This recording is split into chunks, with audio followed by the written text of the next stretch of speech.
West, y'all.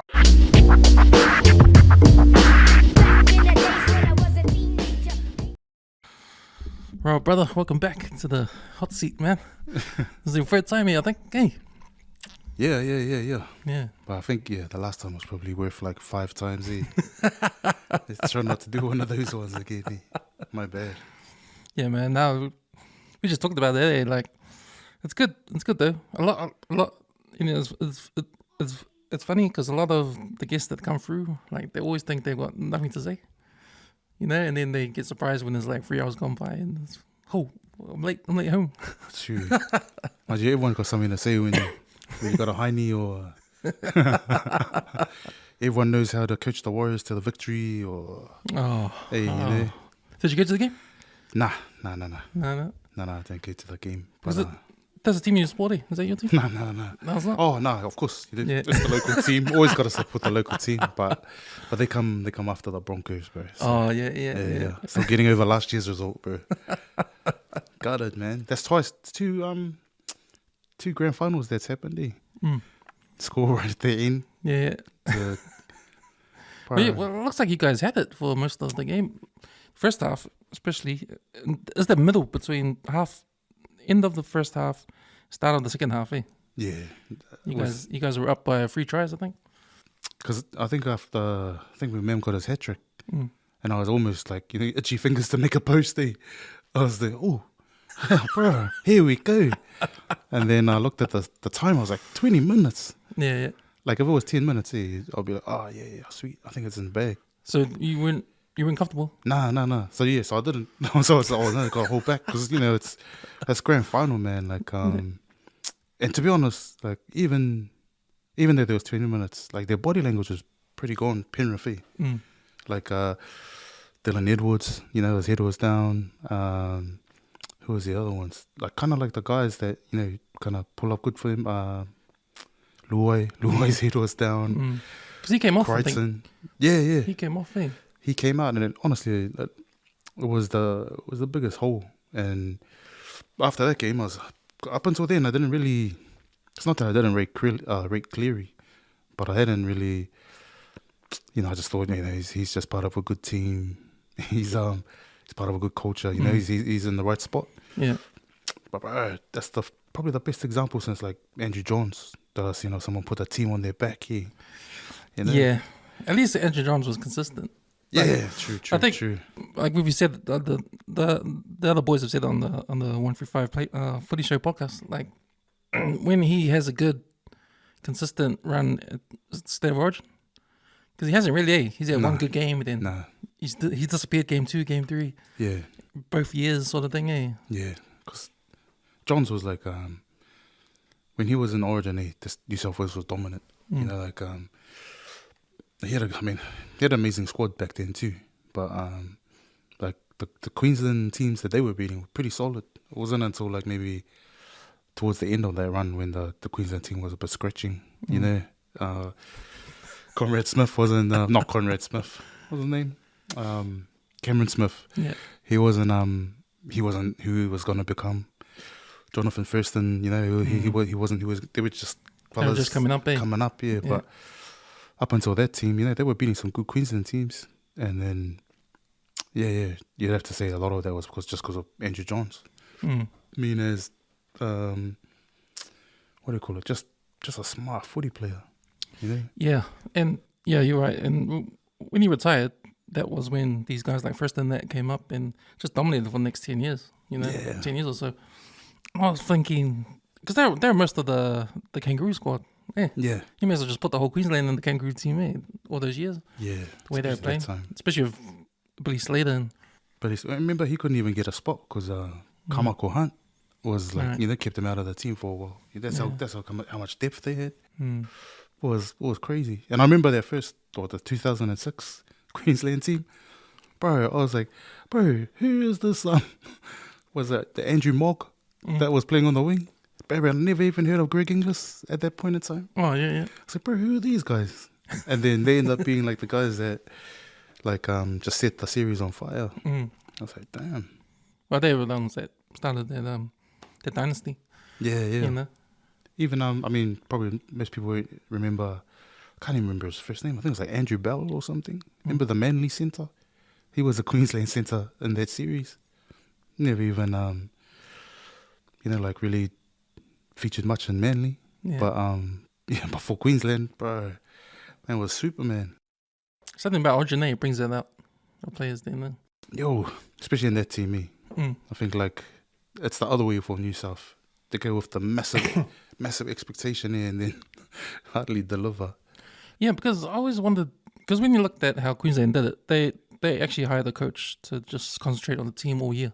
Yeah. Like their coaches for the years has been the only Queensland coach, not coach anyone else. Yeah. And I think New South Wales copied that, Yeah, specialist, like just one, just a coach just for New South Wales. Yeah, but somehow it didn't work.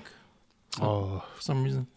I mean, the squad was, like, I think at times it's worked, but like, yeah, there's just Queensland factor, I think just the guys who play for the team, they probably play some of their best football they ever play.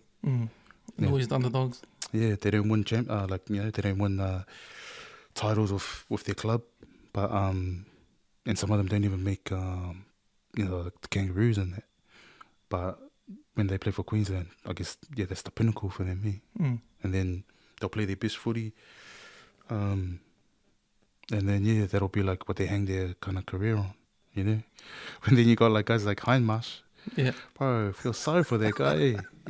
Every single like year, it'll come up on the footy show probably. I don't know, maybe half a dozen times at least. He's like the Charles Barkley of NRL. They always tease him because he's got no championships. Yeah, no rings. No ring. But at least Hindmarsh stayed there. Like, remember Barkley tried to jump on a few bandwagons, but it was too late, man. Well, they did that three. He was part of 3 superstars to go to Houston Rockets. That's right. But they were like old. Yeah. It was like Hakeem, Charles Barkley, and Drexler.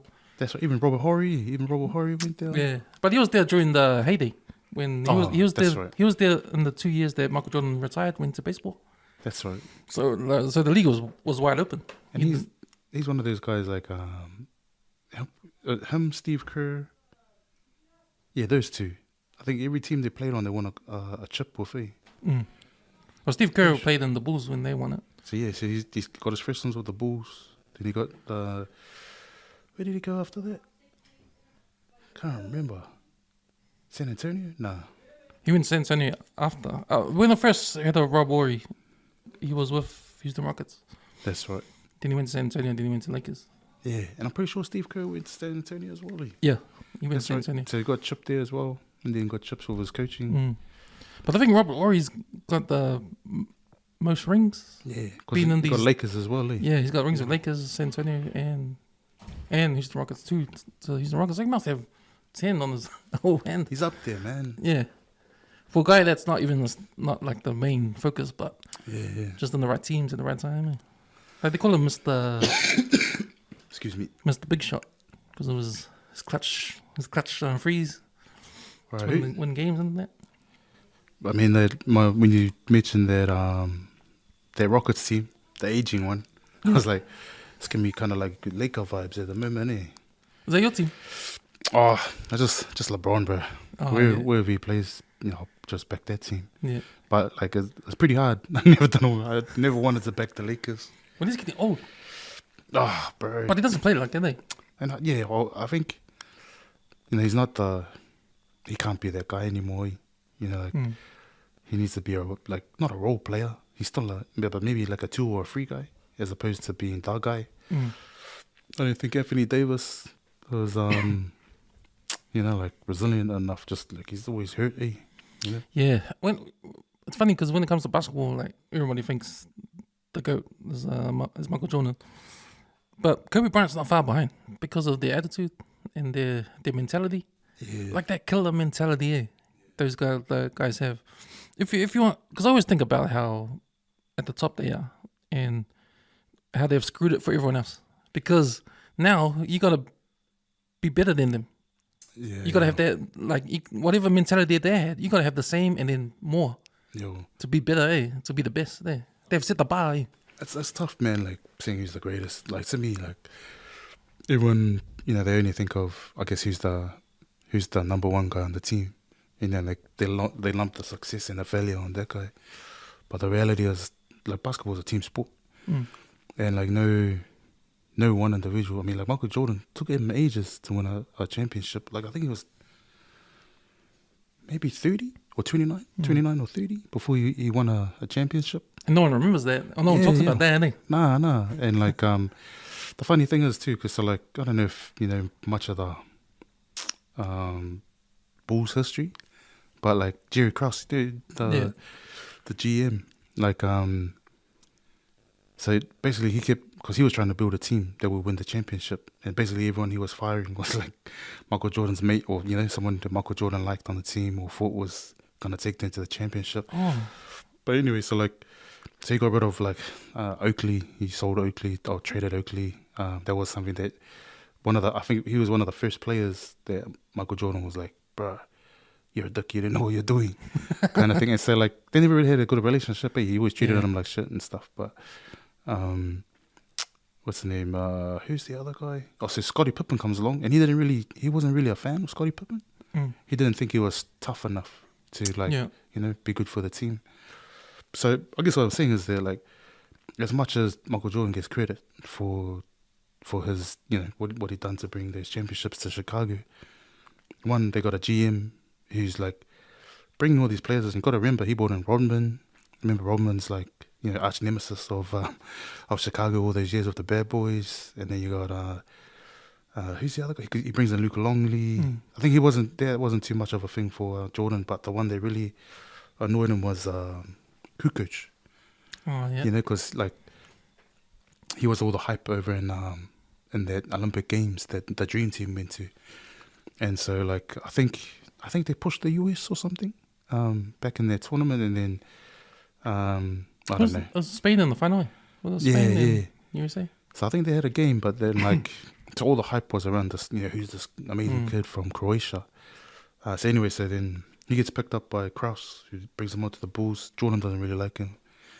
And I guess, never really gave him the respect of, because like the talk was that he was looking to dump Jordan and build the team around Kukoc. That was kind of like the talk. Oh, really? Stuff. Yeah, so stuff like that kind of just shows how much of an alpha that Jordan was. Like he kind of, you know, everything Krause did was just something else to kind of, you know, make him like, you know, make him the number one target. So yeah, anyway, so all those pieces that came into the team, even Steve Kerr, all these other guys, Steve Kerr was acquired after Jordan retired their first time. B.J. Armstrong. All those guys. And then Ron Harper. So like, yeah, basically all the pieces in that Chicago's Bulls team was, you know, put together by Krause. Sorry, bro, I'm not sure if you're getting that. But yeah, so there's Krause, and then you got like Phil Jackson. I mean, like Phil Jackson as a coach, he's like one of the all-time greats. When you think of people like LeBron, when you think of people like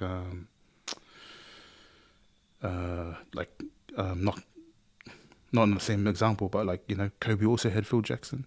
So like Kobe and Michael had like amazing coaches.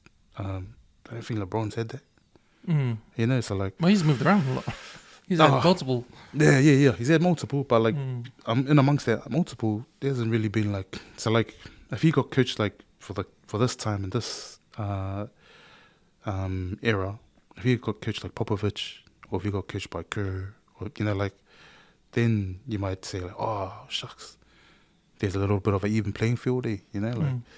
But yeah, I just reckon that like, it's not. I think it's like it's something about our human nature that we lump it all on like a hero figure. Yeah. So Jordan's a great. He got 6 rings. He played 6 finals. He's undefeated. But like he played heaps of other series too. He couldn't get past Detroit. He couldn't get past who was that team? Orlando. Remember when he came back? You know, as good as he was, hadn't played enough basketball. You know, he was number 45. Remember? Yeah, 45. So. Yeah, I think it says something more about like, so people who kind of like hero worship Michael Jordan. And bro, I'm thinking, man, I love Jordan. Like, I think he's amazing. And as a kid watching him growing up, bro, my all-time favorite teams is that that 96 team, the Bulls 96 team that won that. I think their last, was that the last one? Or It's Utah. Oh no, that's his first one when he come back, yeah. Because 98's his last one, I think. Is that right? Man, I'm getting all my years mixed up. 90, what's the one with Phoenix? That was the last of his first repeat, eh? Yeah. Dan Marley. Yeah, with Dan Marley. Thunder Dan. That's right, yeah. Thunder Dan. And he retired 2 years, then came back. They beat Supersonics, eh? That's right, yeah. Was it Supersonics? Supersonics, and then the next two was Utah. Yeah. But yeah, I just remember that last series. Yeah, I think it was 98. It's the last series, man. Just the bro, because Utah was solid. They're really pushing the Bulls that series. Well, if you can get to the finals twice, yeah, no? And it wasn't clear that they were going to win. But those players that, like, especially the ones that Jordan came up with, and at the back end of that series, it's like, bro, it just cemented in my mind that this guy's the man. Because Jordan did the last shot in the first series of Utah. That's right. Against Russell. Eh? That's right, Russell. And then he did the second, this last one, did the same move, eh? Same shot over Russell again, eh? Yeah, man. And that, man, if you didn't learn from the first time, you didn't learn again the second time, eh? Probably thought that, like, nah, yeah, I got him this time. Oh, no, he just done it again. Yeah. But yeah, I mean, that's what I mean, like, like, massive fan of it, but, like, at the same time, like, I'm not willing to, like, just lump it all on him, like, and just say, like, yeah, he's the greatest of all time. Because this is the debate that's been going on here, of LeBron versus Jordan. Oh, yeah. Because I always see it's a generational thing, eh? The older generations say Jordan, the younger generations say LeBron. And I mean, even LeBron, I wouldn't say he's the greatest too, but like for different reasons. Like, he's like the greatest record holder, I think. Like, and it's just what's the metric? What are you measuring? And you can never get a fair call on any kind of comparison of eras because there's so many different variables, different factors. Well, it's similar to what I'm seeing right now in Super Rugby with the try scoring record. Like Israel Folau had it for a long time, but in such a short while he was there. Yeah. Just this weekend, Julian Sevilla breaks it. Yeah. But how long has he been playing? Yeah. His longevity is he's been there for a few years. Huh? So he had a break though. Like, is this the second season? He went back? to France and came back. Yeah, this is the second season back. Yeah, I think. So it's sort of like that sort of thing. If you can last in a competition for so long, of course you're gonna break some records, like longevity kind of things. Like Iron Man, sort of Iron Man thing kind of thing. And to me, like, records are for the bean counters. Like, if you think of, remember the home run record when there was a thing? What was that, early or late 90s? I think. Because who had I think it was Mickey Mantle or something had the record, and then the official record. But like Roger Maris had more baseball home runs, and then they didn't recognize it because it didn't happen in the regular season. It extended into the postseason. So for ages they never gave him the respect of being the guy who had the record. And then then they overturned it, and then it didn't last that long because once they overturned it, it wasn't that much longer before. Was it Maguire? Yeah, I think Maguire and Sammy Sosa had that kind of home run, kind of race. Because that was all in the span of 1 year, or a couple of years, eh? And then the funny thing is that, like, like everyone got all excited about that race, and then a few years later, it comes out they're both on steroids. Yeah, that's right. It's like, oh man. But I think what you're leading to with the Michael Jordan thing, and how people, because I think that's just sports. That's what happens when you have fans. Because when we watch these athletes, we want them to dominate because we can't do what they do. Yeah. We can't, like, say ex-players, we've played the game when we were younger. Yeah. But these guys are on a different level. They're professionals. So when we see someone that's winning or has won it, we like to think he's won it because he's stronger, he's faster, he's up there, and he's better than anyone else that's in the same level. Sorry. They're all playing on the same level, but then there's one or two guys that are above. Yeah. So there's the elites. Yeah. And we always go towards these guys because these guys are like they're just at the top of the game. Eh? Yeah, no, definitely. It's that, what do they call it, vicarious kind of living here, you know, Yeah, like yeah, yeah. you live your dreams through someone else. As, you know, like, you know, and that's the kind of thing that, like, I guess a lot of parents on the sideline get accused of. Hey, say, hey, mate, hey, you had your chance. Hey, come on, let your kid just play for fun. Oh, there's different spectrums to it. Yeah. We all heard of the Lamar Ball effect thing. Like, Oh, yo, I mean, bro, but that's amazing though. Like, to me, that could have probably only happened in this day and age. I think, like, people would have just, unless his kids were, you know, amazing, and I guess they are, but, like, to me, like, there was so much hype on Lonzo coming out, and a lot of my friends in there, they still think he's amazing, but, like, to me, like, the bar is always like Jordan, LeBron, Kobe, all those league leaders and stuff, even like a T-Mac and stuff like that, you know, like. So when Lonzo came out, bro, I just couldn't see it. nah. I was going, bro, what's the thing about this guy? Nah, I couldn't see it because I remember when they were still in college, and that's when I first saw the hype because they interviewed Lamar Ball at UCLA game when his son was playing, when Lonzo was playing, and he got famous from that interview. He said, "My son's better than Steph Curry." Oh, is that what it was? That was a soundbite. And it just blew up, went on ESPN or what was this guy I think he is like talking about? But his son was good. He's a good player. He's best in the team, sort of thing. And then, so the hype was always building. Hype was building. So I actually watched a college game, was UCLA versus Kentucky, because De'Aaron Fox was in Kentucky. Oh, true. So, you know, that's when I first saw, because when you see this team, Kentucky team, the narrative was Lonzo Ball versus De'Aaron Fox, but you know, there's two other guys in that team too. It was Monk. What's his name? Oh yeah. Plays for. He's the Lakers for a bit. Yeah, he's with the Kings now with De'Aaron Fox and the center for Miami. He's got an African name. Not the Bayou. Yeah. I say Bam. Yeah, Bam. Bam. So those three were in that team. True. Yeah. De'Aaron Fox, Malik Monk, and Bam. Far out. Yeah. And that's when the first time I saw those guys. But in that game, they killed UCLA. Yeah. And we should have known from there. No, I should have known from them. But and then he gets picked number 2. But I don't think. I think. But you gotta give up to the dad because he spoke. It's like he spoke it to existence. Eh? Yo, so if any parents out there like think they can't do it, like look at Lamar Ball. But you know, at the end of the day, like we know who the talented brother is the younger one. True. LaMelo. Oh, bro, he's proper. He's proper baller. Like if he was the one that come out first, then I might have been, oh, yo, these guys can play. But then even like kind of watching him come up through the the high school games and all that. Yeah. I was going, bro, can that translate the way he was playing? You know, like just it was like people kind of think Steph Curry makes it look casual. You know, but man, LaMelo was throwing up from like way beyond the half. Yeah. And they're all going in. I was he's entertaining. Hey. Oh. And I think that's why I like him. Like he did that stint over NBL. Over in Australia, remember? That's right. Yeah. 1 year. Everyone thought he might be coming with breakers. Yeah.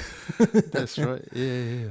But that was like to bypass the whole college thing, eh? Yeah, because he didn't even light it up though. Hey, when he come here, he didn't really light the that NBL up.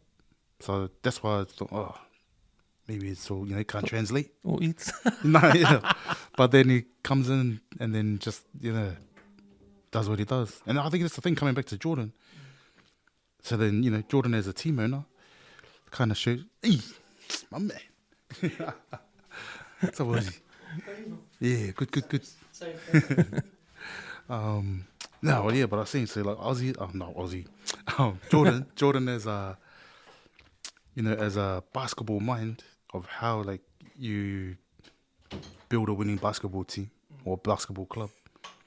Like if Charlotte is his measure, or even Washington when he was there, then there's not really much to show for it. And that's what I'm saying. Like as much as he gets all the kudos for what he done as a player on the Bulls team, without the team around him, man, like none of that probably doesn't happen. there's no Scottie Pippen. He always acknowledges Scottie Pippen, but what he doesn't really acknowledge is all the other guys. Like, I don't know if you saw his Hall of Fame speech. He's the only guy who got a shout out here. Was Scottie, like, from all his teammates. Yeah. He's, I just want to say thanks. And I couldn't done any of this without Scottie. And I'm waiting, like, they got cameras on Pooch and Kerr and, all these other players. Bro, nothing, bro. I was like, bro, this guy really is a dick. Well, I remember that. I remember that scene on what's the documentary, the famous one, the Last Dance. Last Dance. He cried. When they asked him about why, like, it's sort of like around the why he was an asshole in training, and he actually cried. Am I an asshole? Because he was like, I don't apologize for how I was. True. Like, we're winning. This is what you have to do. Because that's what he really believed in, Yo. And you know what? It's like, it's funny because Americans are really good at this. Like, they're really good at doing these documentaries, looking at inside, hyping things up. Yeah. It's something that, I wish we had more of it here, especially with the All Blacks. Yeah, it's always behind closed doors and you can't see anything. True. But Americans, how they do it, how they have all these shows, these documentaries. There's so many sports documentaries on Netflix now, so many. Because it makes money, and plus there's so many because of that. But it's good for the fans to see what goes on. Just the inner workings, Inner workings. Because I didn't know, because now I get a better idea watching The Last Dance of what kind of person Michael Jordan would be if I was on his team. Like, if I was useless, he'll let me know. Nah, yo. And like, you gotta up your game. It's not fun in games, It's not just. It's serious, You gotta take things seriously, and when and Kobe Bryant has the same attitude as well. Kobe Bryant does the same thing. Remember when he's a mini me, He's like a mini me. He's basically he studied Michael Jordan. Like. And you remember when thing went over there to LA Lakers? Shaq? Howard. Oh yeah. Dwight Howard. Dwight, yeah. But he was just a playful guy, like, and Kobe didn't like him, because he wasn't serious. Yeah. Just mucking around. Yeah. No, I remember that. He was worse than Shaq, I think. And I think that's the, like, for me, like, I think that's the thing, like, I have around Kobe, is that it's hard for me to kind of accept Kobe, just because he modeled who he was of Michael Jordan. You know what I mean? Like, granted, he had the skill and the ability, because everyone could look at Michael Jordan and say, yo, I'm going to be that, but did not be able to do it. So he was able to do it, and that's me. But yeah, no, it's just, like, I think for me, like, it wasn't enough of him. You know what I mean? Like, himself. He followed the blueprint too closely, Yeah. And I think, and when you hear people ask Michael Jordan about, LeBron, Kobe, he always, of course, goes with Kobe. Because, I guess it's the narcissistic choice, It's like, I'll go with the guy that looks like me and pump me up and always acknowledge me. Whereas LeBron was trying to make his own, kind of like make his own lane. And there's so many things to it, like. Do you think it's a sacrifice you have to make as an athlete? If you're on that level of like Michael Jordan or Kobe, you're on that level where you're going to make sacrifices. And some of those sacrifices will make a lot of people angry, or a lot of people, not like you. Yeah, it's a give and take, Like, do you really have to be a hated person? I think it's because that's what it seems like. Oh, it's results driven, the way like, so, like, I think people learn to live with what creates the results. So, like Penrith, for example, people say like, oh, bro, those guys got no respect. Yeah. They're like, hey, you know what I mean? Like, they didn't respect the old timers. They didn't respect or like what do you call it? Like the principles of the game, or the spirit of the game. They're too gangster and all of that. But like, can bet like if Cleary misses around with that, then maybe that takes a bit of the edge off, or they didn't play the same football. So it's one of those things that whatever personality your money maker is, you kind of live with it. Who's the other one? There was trying to think of a rugby example. Richie McCaw, for example. He was someone that he created the culture, or he drove the culture in the All Blacks. So I remember do you remember when Adidas had that it was like a jersey competition. So I think Israel Dag, and Dan Carter. It was a kind of PR stunt.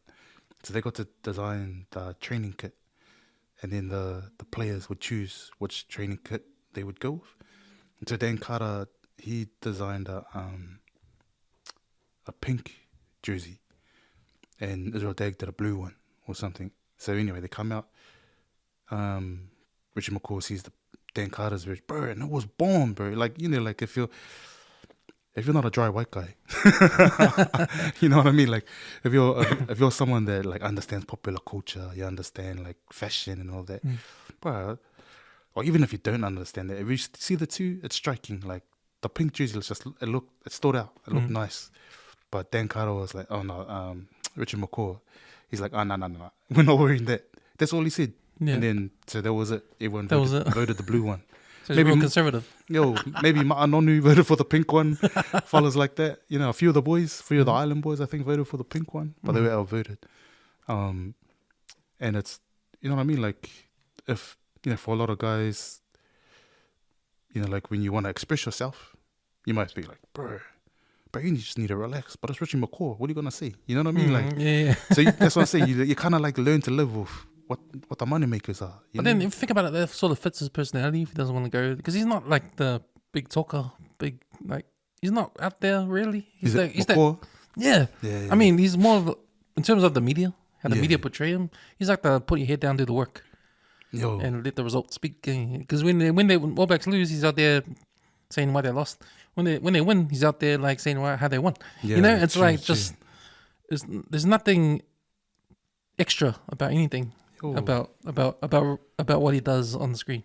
Yeah, I mean, in terms of like getting interviewed or what he does outside, like he's a private guy. I mean that's why it was, to be honest, it really surprised me when he did that Beats by Dre commercial. Do you remember that one? No. I don't know he did that. Yeah, no. So he was like, I think it was leaning on his kind of his fitness running thing, like, you know. So like I think he was still a player at this time too, or maybe he just finished. Anyway, he's like running through the forest and streams and stuff, the mountains, and then he like pulls his earphones out or something, and then it's like, you know, some kind of tagline relating it back to Beats by Dre. I was like, hey, Richie McCaw, Beats by Dre. You know, like to me, the two kind of, you know, they didn't really like fit together. But then like his brand is strong enough, you know, that like people would be like, oh, yo, that's the pinnacle of rugby, with like, you know, like a real major, you know, headphone brand or audio brand. So like that's how it works. But like, would you say like he's the image of popular culture, particularly like, you know, like associated with like Beats by Dre? Beats by Dre. I want to put them in there. Like, that's all surprised. Like even if you think about the decision maker to say, let's get Richie McCaw. Like, yeah, true. Who's that guy? Bro, know? Exactly. Who's the guy that said that? That suggested that? You know, it's a rugby guy. A what? Yeah, you know, like, man. And I don't know if you noticed too, but like, so when he played, the forward pack, and I don't know how much of a say he had in this, but they always had the plainest football boot that was available by Adidas. It was always the black based one with the least kind of colors and highlights, and then you go out to the backs and they're wearing bright orange or, you know, like whatever the popular colors and stuff were at the time, like the ones they did, you know, everyone's like, yo, when I see those in the shop, I'm gonna get those.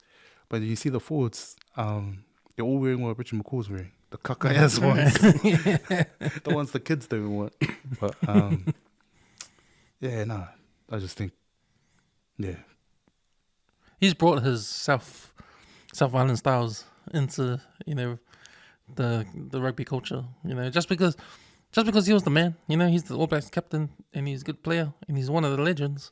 True. You know, you got to follow whatever he says, or, you know, whatever the media brings up on him, you know, just because of his status, right? Yeah. His status. So being a spokesperson for All Blacks at that time, you know, he definitely was.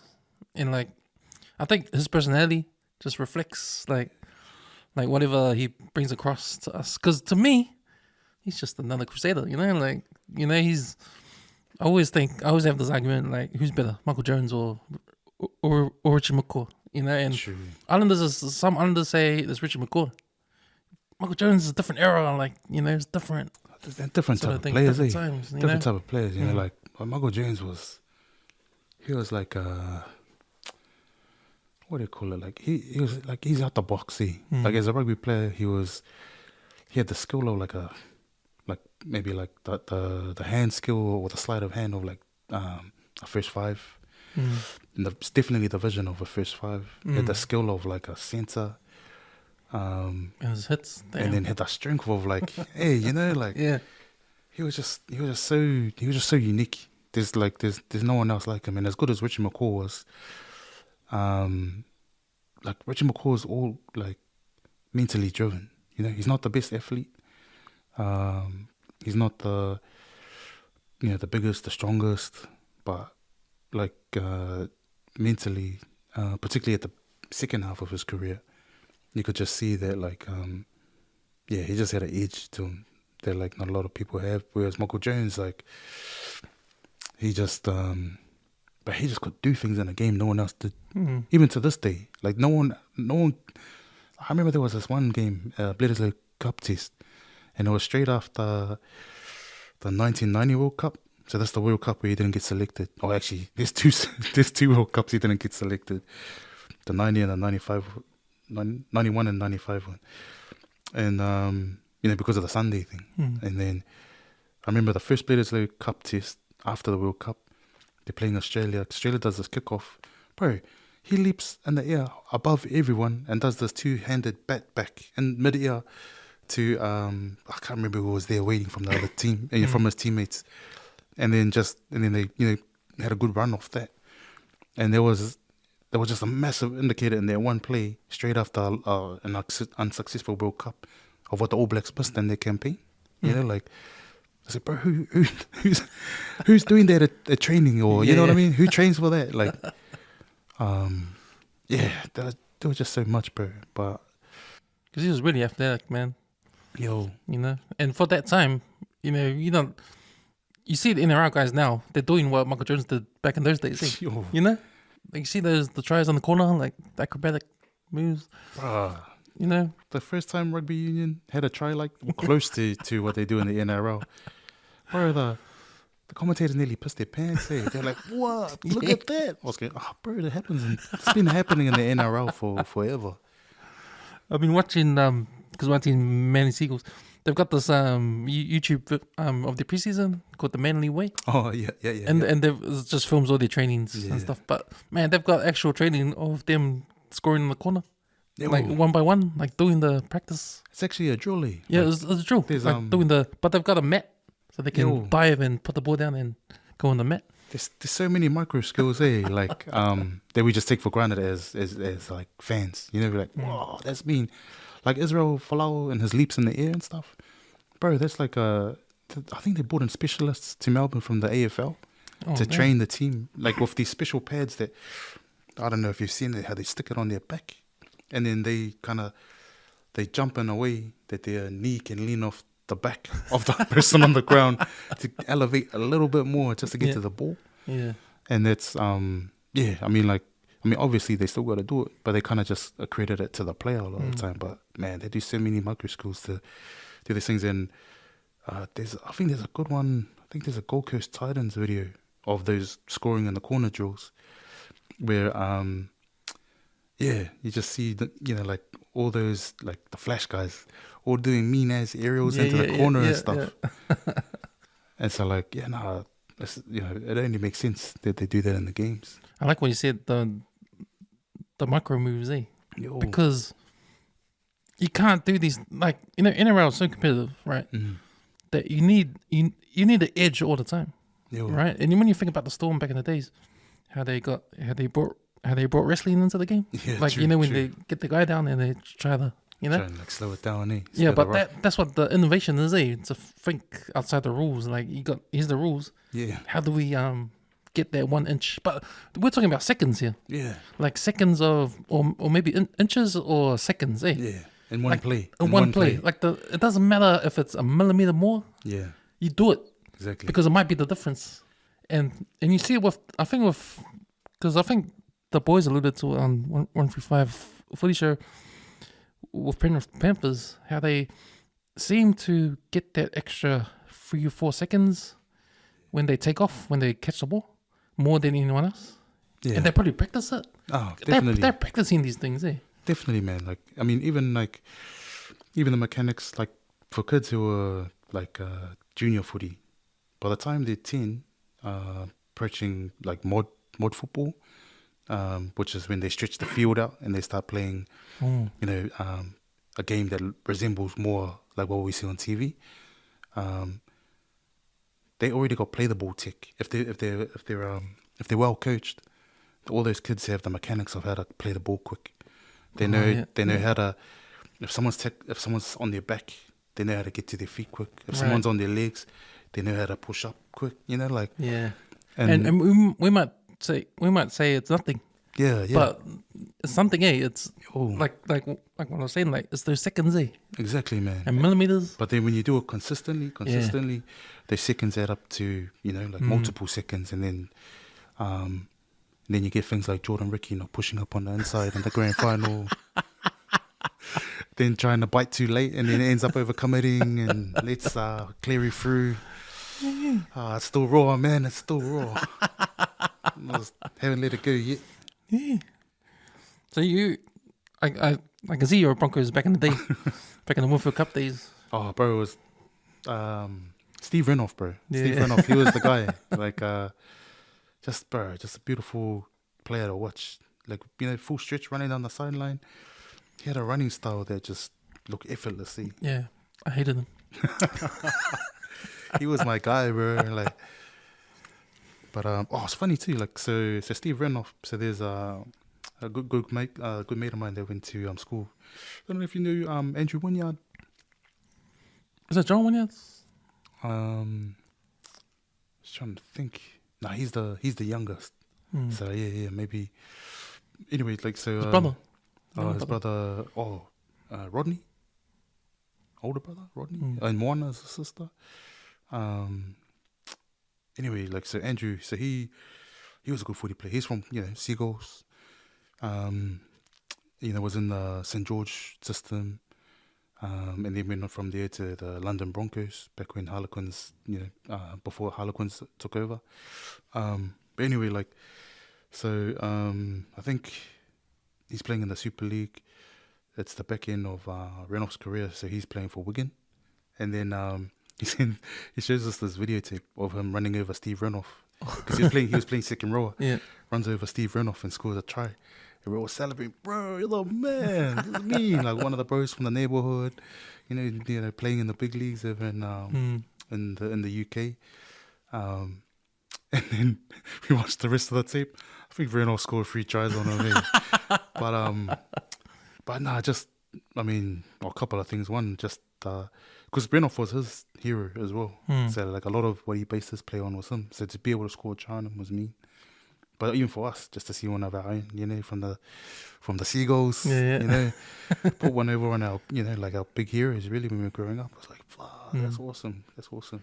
There's always good stories, eh, when that happens. Like, there's heaps of them, eh? Yeah, man. And he was player coach for Redcliffe as well, back in the days. I think they won a number of championships under him as a player, then as a player coach, then as a coach. So a lot of their Redcliffe, history that they're proud of, he's part of that. Oh, yeah. And his son, Kai Wynyard, I don't know if you heard of him. He's a baseball player in Australia. Oh, yeah. Yeah, and he was part of the Braves for a little bit. True. He plays in the national Australian team. Can't remember what they're called. But yeah, bro, just like his dad, bro, because his dad was mean as a softball pitcher, and he was one of those guys that played all the thinking positions. I remember we played a game at what was it? We played against Massey High School, and this was to get into the semi-final, I think, of the Auckland Rugby League comp for high schools. Yo, bro, and then we were down because I think we'd given Massey a hiding the week before. Yeah, and then they'd come down to play down at like a repeat match, like a quarterfinal down at our school, and so we were there, big expectations, bro, and then they turned up, bro, and then we're losing, like. And we had to do the hard yards back to get back into the game. And then Andrew won the game, kind of barged over from dummy half. close to the line kind of thing. But yeah, shucks. Sorry, bro. I'm just thinking about all the local heroes.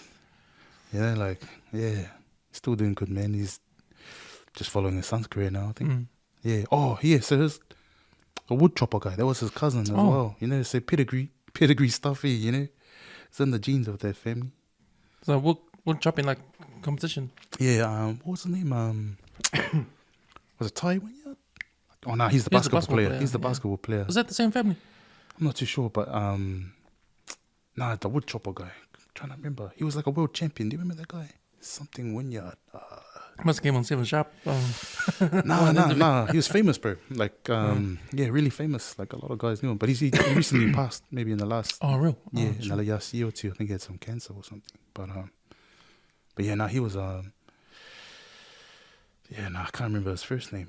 But yeah, nah, if you look him up, Wynyard, and he's like one of the best all-time wood chopping champions. You know, there's ones that like put the plank in the tree, stand on it, and then chop half of it.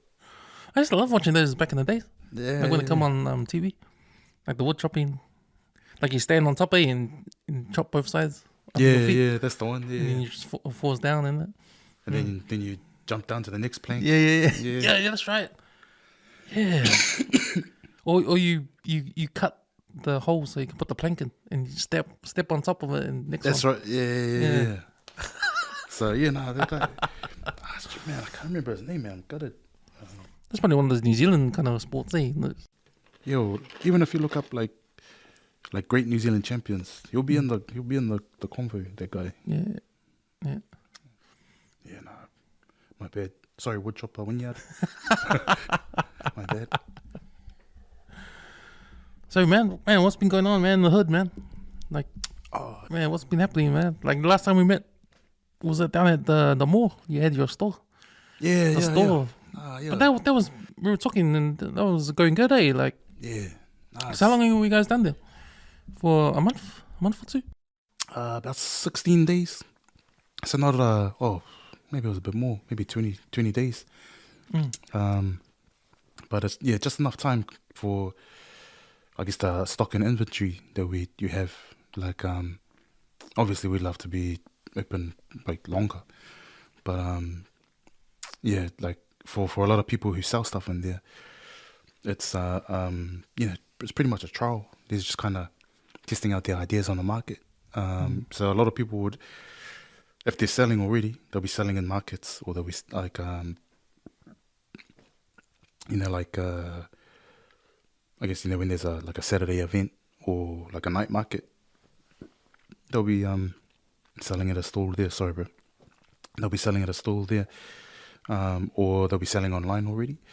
And then for us, it's about just giving the kids some experience in that, so they can kind of see themselves in a place like the mall, as a vendor, as opposed to just being a consumer, and the kind of the what do you call it, the positive effect it has on them from because it seems official way.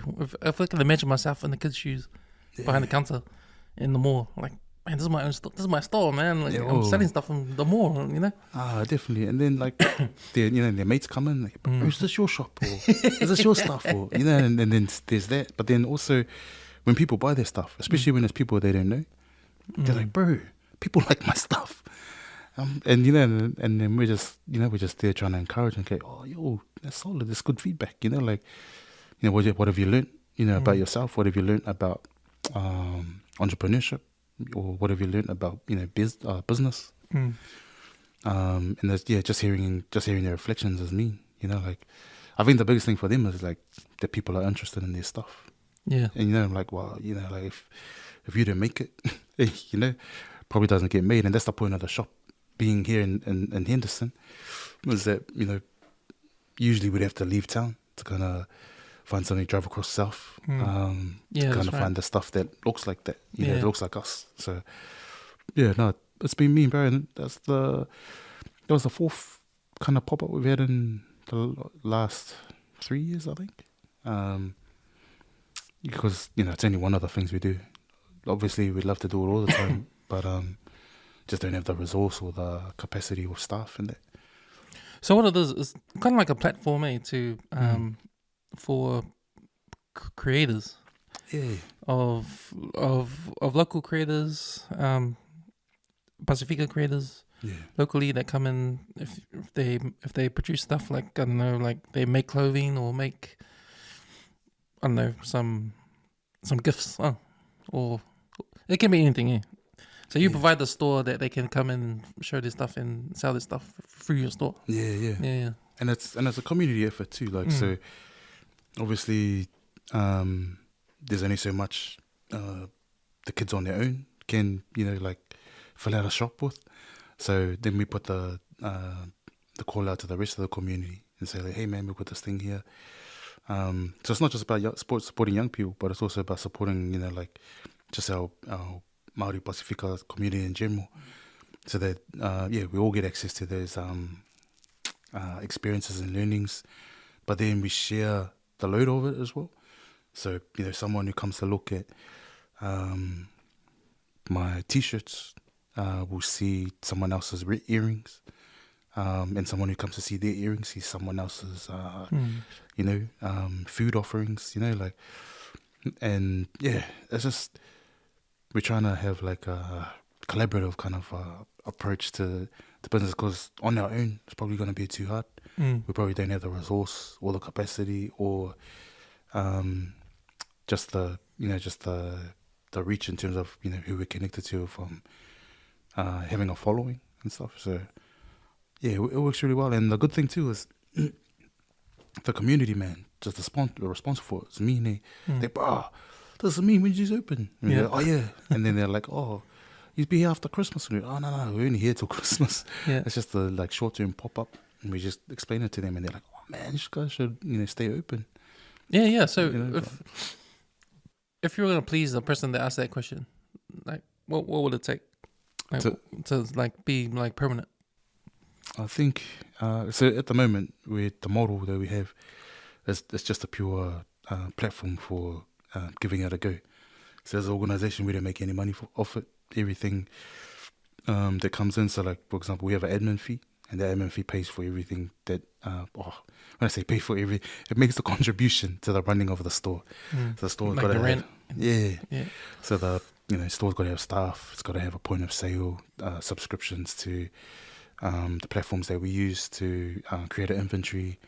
Got to bring fridges in for the Drinks. for the food and drinks, and we got to buy shelves and that for the stuff to hang on. So everything, the small admin fee that we ask for, just it's a contribution to that. It doesn't cover it at all, but that's not what it's about. What it's about is just making it as accessible as possible for people to have a crack. So if we were to do it, I guess as a full-time thing, we'd have to revisit the cost model and think about like, okay, so that means the price will go up, eh? Yeah. So, or possibly, I mean, and that's one of the things. So, like for this year, because we've never charged GST, so it's always. Is it under 60 grand?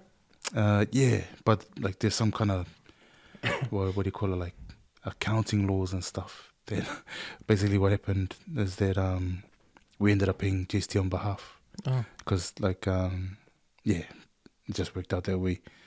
But we weren't prepared for it, so we just fought it, and we were like, oh, nah. So we asked the community this year. Yeah, it was all good though. Like, I see the app Henry. Yeah. Comes up on social media. It's a good app. Do you use it, Henry? Nah, but I know a lot of like tradies in that. Oh, yeah. They use it, yeah. But so like what we were saying is, hey, look, we can't afford to pick up the bill this year for the GST. So, like just to factor that into your price. So, well, what I was advising people was like not to think of GST as a thing, to just concentrate on selling, so that when you sell, because you've got like usually if you go to a market, you have a day or you have a half a day, depending on how long the event goes for. But I was getting, you got for way less than the cost of what you would pay for a market store. you got 20 days to sell your stuff. So the GST will kind of sort itself out because you'll be selling more than you normally would. So anyway, that's what I was trying to say, like, to not always just think about because it's in the mall, they would sell more than they normally would. Yeah, and I think that was what people found, you know, right. and so it was it was cool. good learning, is that like they're like, oh, hey, I can you know, I can still sell stuff and pay GST, and it's not gonna, you know what I mean, like I can still, you know, I can still do this. So I think that was one of the things that, like, we wanted to I guess just, it's not that we wanted to do it intentionally, but we just thought, like, let's see what we learn from this. Hey, you know. And so people, they either put GST on, or they just absorbed it into the cost of their what their profit was. And it both ways worked out for people. So for us, it wasn't like, it didn't have to be a universal learning. It's just like, for you and your individual product or products that you're selling, you know, take your learning, you know, for yourself, and then you know, take that in, you know, how you move forward. But collectively, all of the sharings and of the learnings that we get, we can share that with each other. And say, like, oh yep, so this person did it this way, and this is what they found. This person did it this way, and this is what they found. And then take those two examples and figure your own way out. Yeah, you know, like, so that's kind of where it's at. But I think it's, there's so many good things. One, on the creative side, people are, you know, putting themselves out there. They're getting good feedback. They're getting people buying their stuff. And then on the consumer side, they're excited for the products that they can find in there. And bro, they're just, like, especially this year. So this year was the biggest, what do you call it? Biggest sales that we had in all the stores that we've had. Yeah. So I think it's about it's over $40,000 in their 20 days went straight back to community.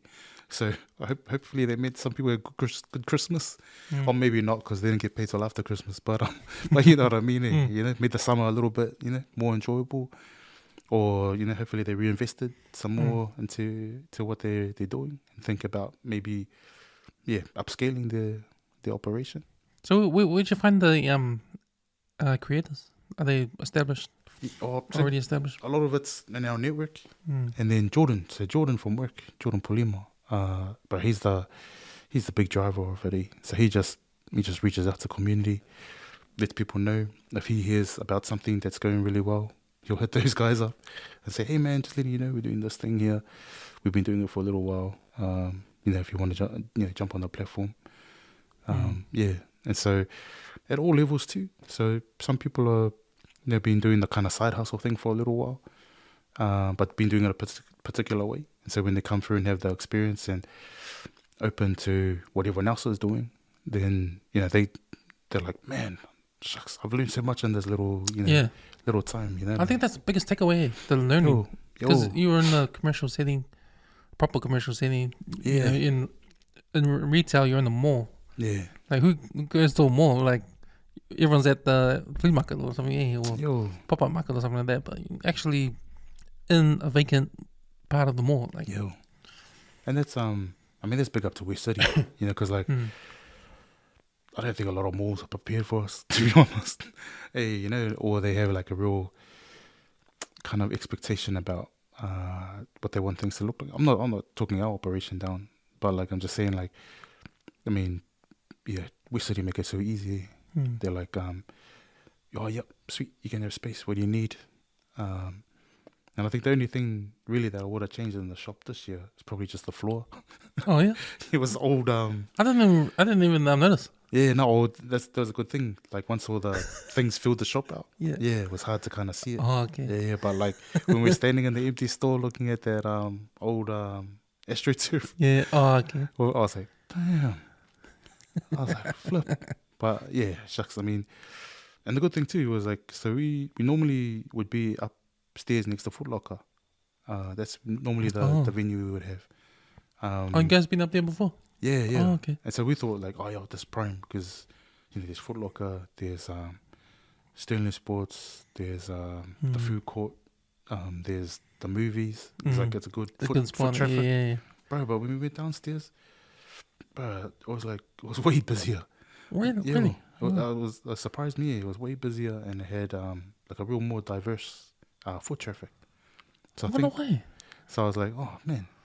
Maybe it's because, up top there, like everyone knows what they're gonna do.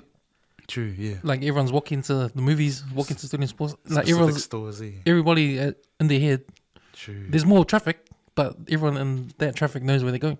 True. I think downstairs, like if you're there just to look around, you go downstairs. Yeah.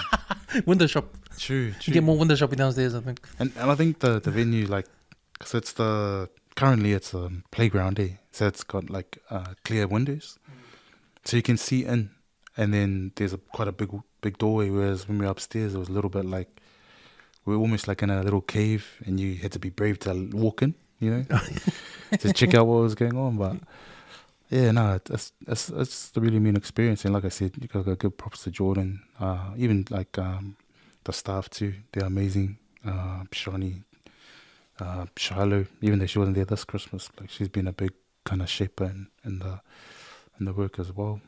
Young Henri, Ngifo, Chelsea. I mean, yeah, they're the ones that kind of make the shop interesting too. Because I remember the first shop we had, bro. Me and Jordan, we had no sleep, eh? And I think the shop went for it was like 18 or 19 days. Oh yeah, and bro, we hardly slept there because we didn't like we. What was so stressful? Oh, it was more that like all these things like point of sale, for example, like a cash register, banking money on the daily. What do you call it? Like when like we just didn't know how to use that stuff. We had to kind of teach ourselves. Oh right. So and then what we did, bro, was we entered every single item in the store, just like if we were like a supermarket. Every item had an entry in our inventory, and then every individual kind of, not individual, but like type of item was barcoded. So, we went a full stretch like a legit like shop, and then so we didn't get a lot of sleep, but we learned heaps. By the second one, we get a bit more sleep. By this one, we just had it at Christmas. Wow, it's almost like we didn't even have to be at the shop. Oh, yeah, 'cause you knew. Yeah, the staff, they'd been doing it, most of the stores with us. So they knew how to operate it. High trust as well, like trust those guys off our life fee, like. So it's like, oh, yo, you got the shop today? Yeah. So either I'll sit out the back and just do like admin tasks, or just stay at the base and work from there. So it's taken a while, and it's because like there's so much space. So it's basically 9 months in between each operation. We have to kind of teach ourselves again, but we've done enough now where everything's kind of familiar. It's good because the learning's over there. Well, that's what I'm hearing from you. Like, you haven't done this sort of thing before, but then we'll just go with the flow and see what happens, and just learn from how we're doing it. And I can imagine, and I can see the kids, going in and in the future, if you want to open a store in the mall, this is what happens. This is like experience. Yeah, no, definitely. And then even like something, even just being involved in something that's commercial, like so like I'm looking at the West West Sports cover. It's got Eddie on here, or DJ 651, and like I might have to pull a stand in the store next time. Oh, bro, to be honest, we hit him up for the first market. Oh, yeah. But I think there was the whole COVID thing. And plus he'd I think he was like, that's when he was starting to become out of reach. Like his brand was, he was really starting to gain momentum then. So I think like this little community shop in the mall kind of didn't fit the brief of, where he was moving. I say that respectfully, of course, but I guess I guess why I'm bringing him up is that so he's grown up with a family who's been in business.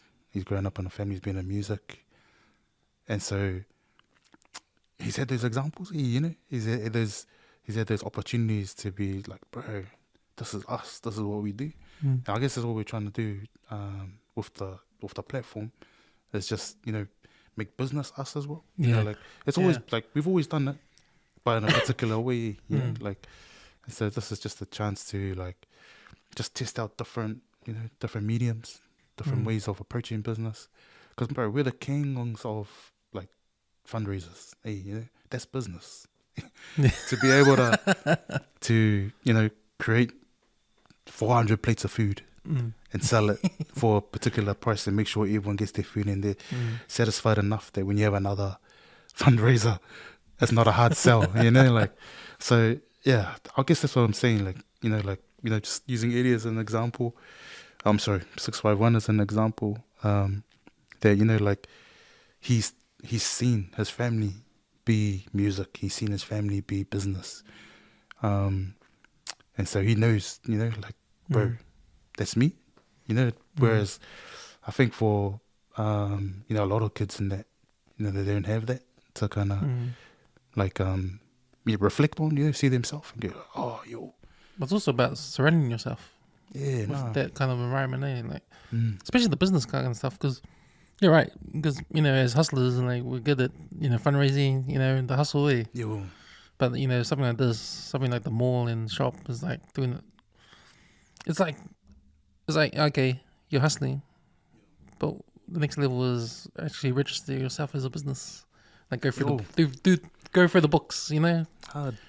Like what does it take to be to start a business or like to actually register, get your be GST registered, have a registered legal entity as a as a business. A lot of people do it. Like it's easy. For buying it's easy. They just go do it like off the back of their hand. Like there was one guy. There's one guy that started the podcast summit from AUT, and and he sort of said, I'm taking money off people, so I may as well just register as a business. True. That's what he said. Yeah. I said, oh, okay. Taking money off people, so you may as well register as a business. Is it that easy? Oh, like actually, it's that easy to like register. Like anyone can register a business, but it's I guess the thing like for us is it's all unknown territory, and like we get like tax is a big scary barrier for us. We're like, oh gee, I don't know if I want to pay pay tax on this because like I'm happy living under the threshold with like everything that comes in is ours. Yeah. But it's just another way to like elevate, and then I guess for every whenever you're upscaling, there's some kind of cost somewhere, and like not to be scared of tax, and then. But then they don't give you help unless you're registered. Sometimes. Yeah, which is what I was gonna say is that you can get it back in different ways, and if you, and then sometimes, you pay someone to take care of all that stuff, and those are the things where you kind of need a good business plan, you need good business mentors, people who come in and say like, oh mate, I think you're spending a little bit too much on catering. Yeah, too much meeting costs that are like, just your cup of teas that you're having. But like, and it's not to say that you have to stop that, but these people just giving their advice, thinking about like, oh, how can you save money in other ways? Yeah. So, and then part of it, like I said, it's just knowing the landscape, just being familiar with it enough to the point where you're confident. You're confident that you can pay your bills, confident that you, that you're not gonna, lose money or go bankrupt, that kind of thing.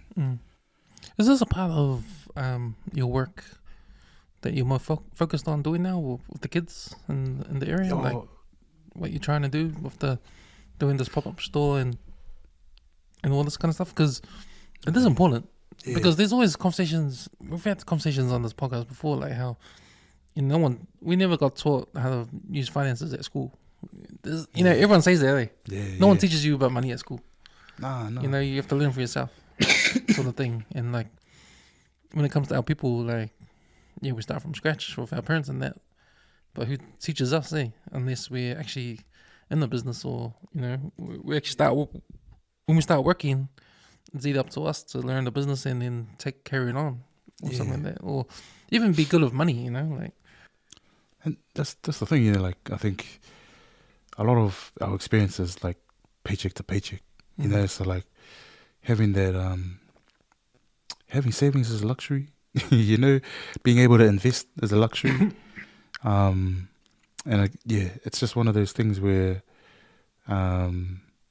you, like even what's his name? Poetic. Yeah, so like he's got a store in Evandale, but he's always hustled. Like like he's always been driven in that, and like, and I think part of that as well was similar to 651. He's had those models in his family. He's had musicians.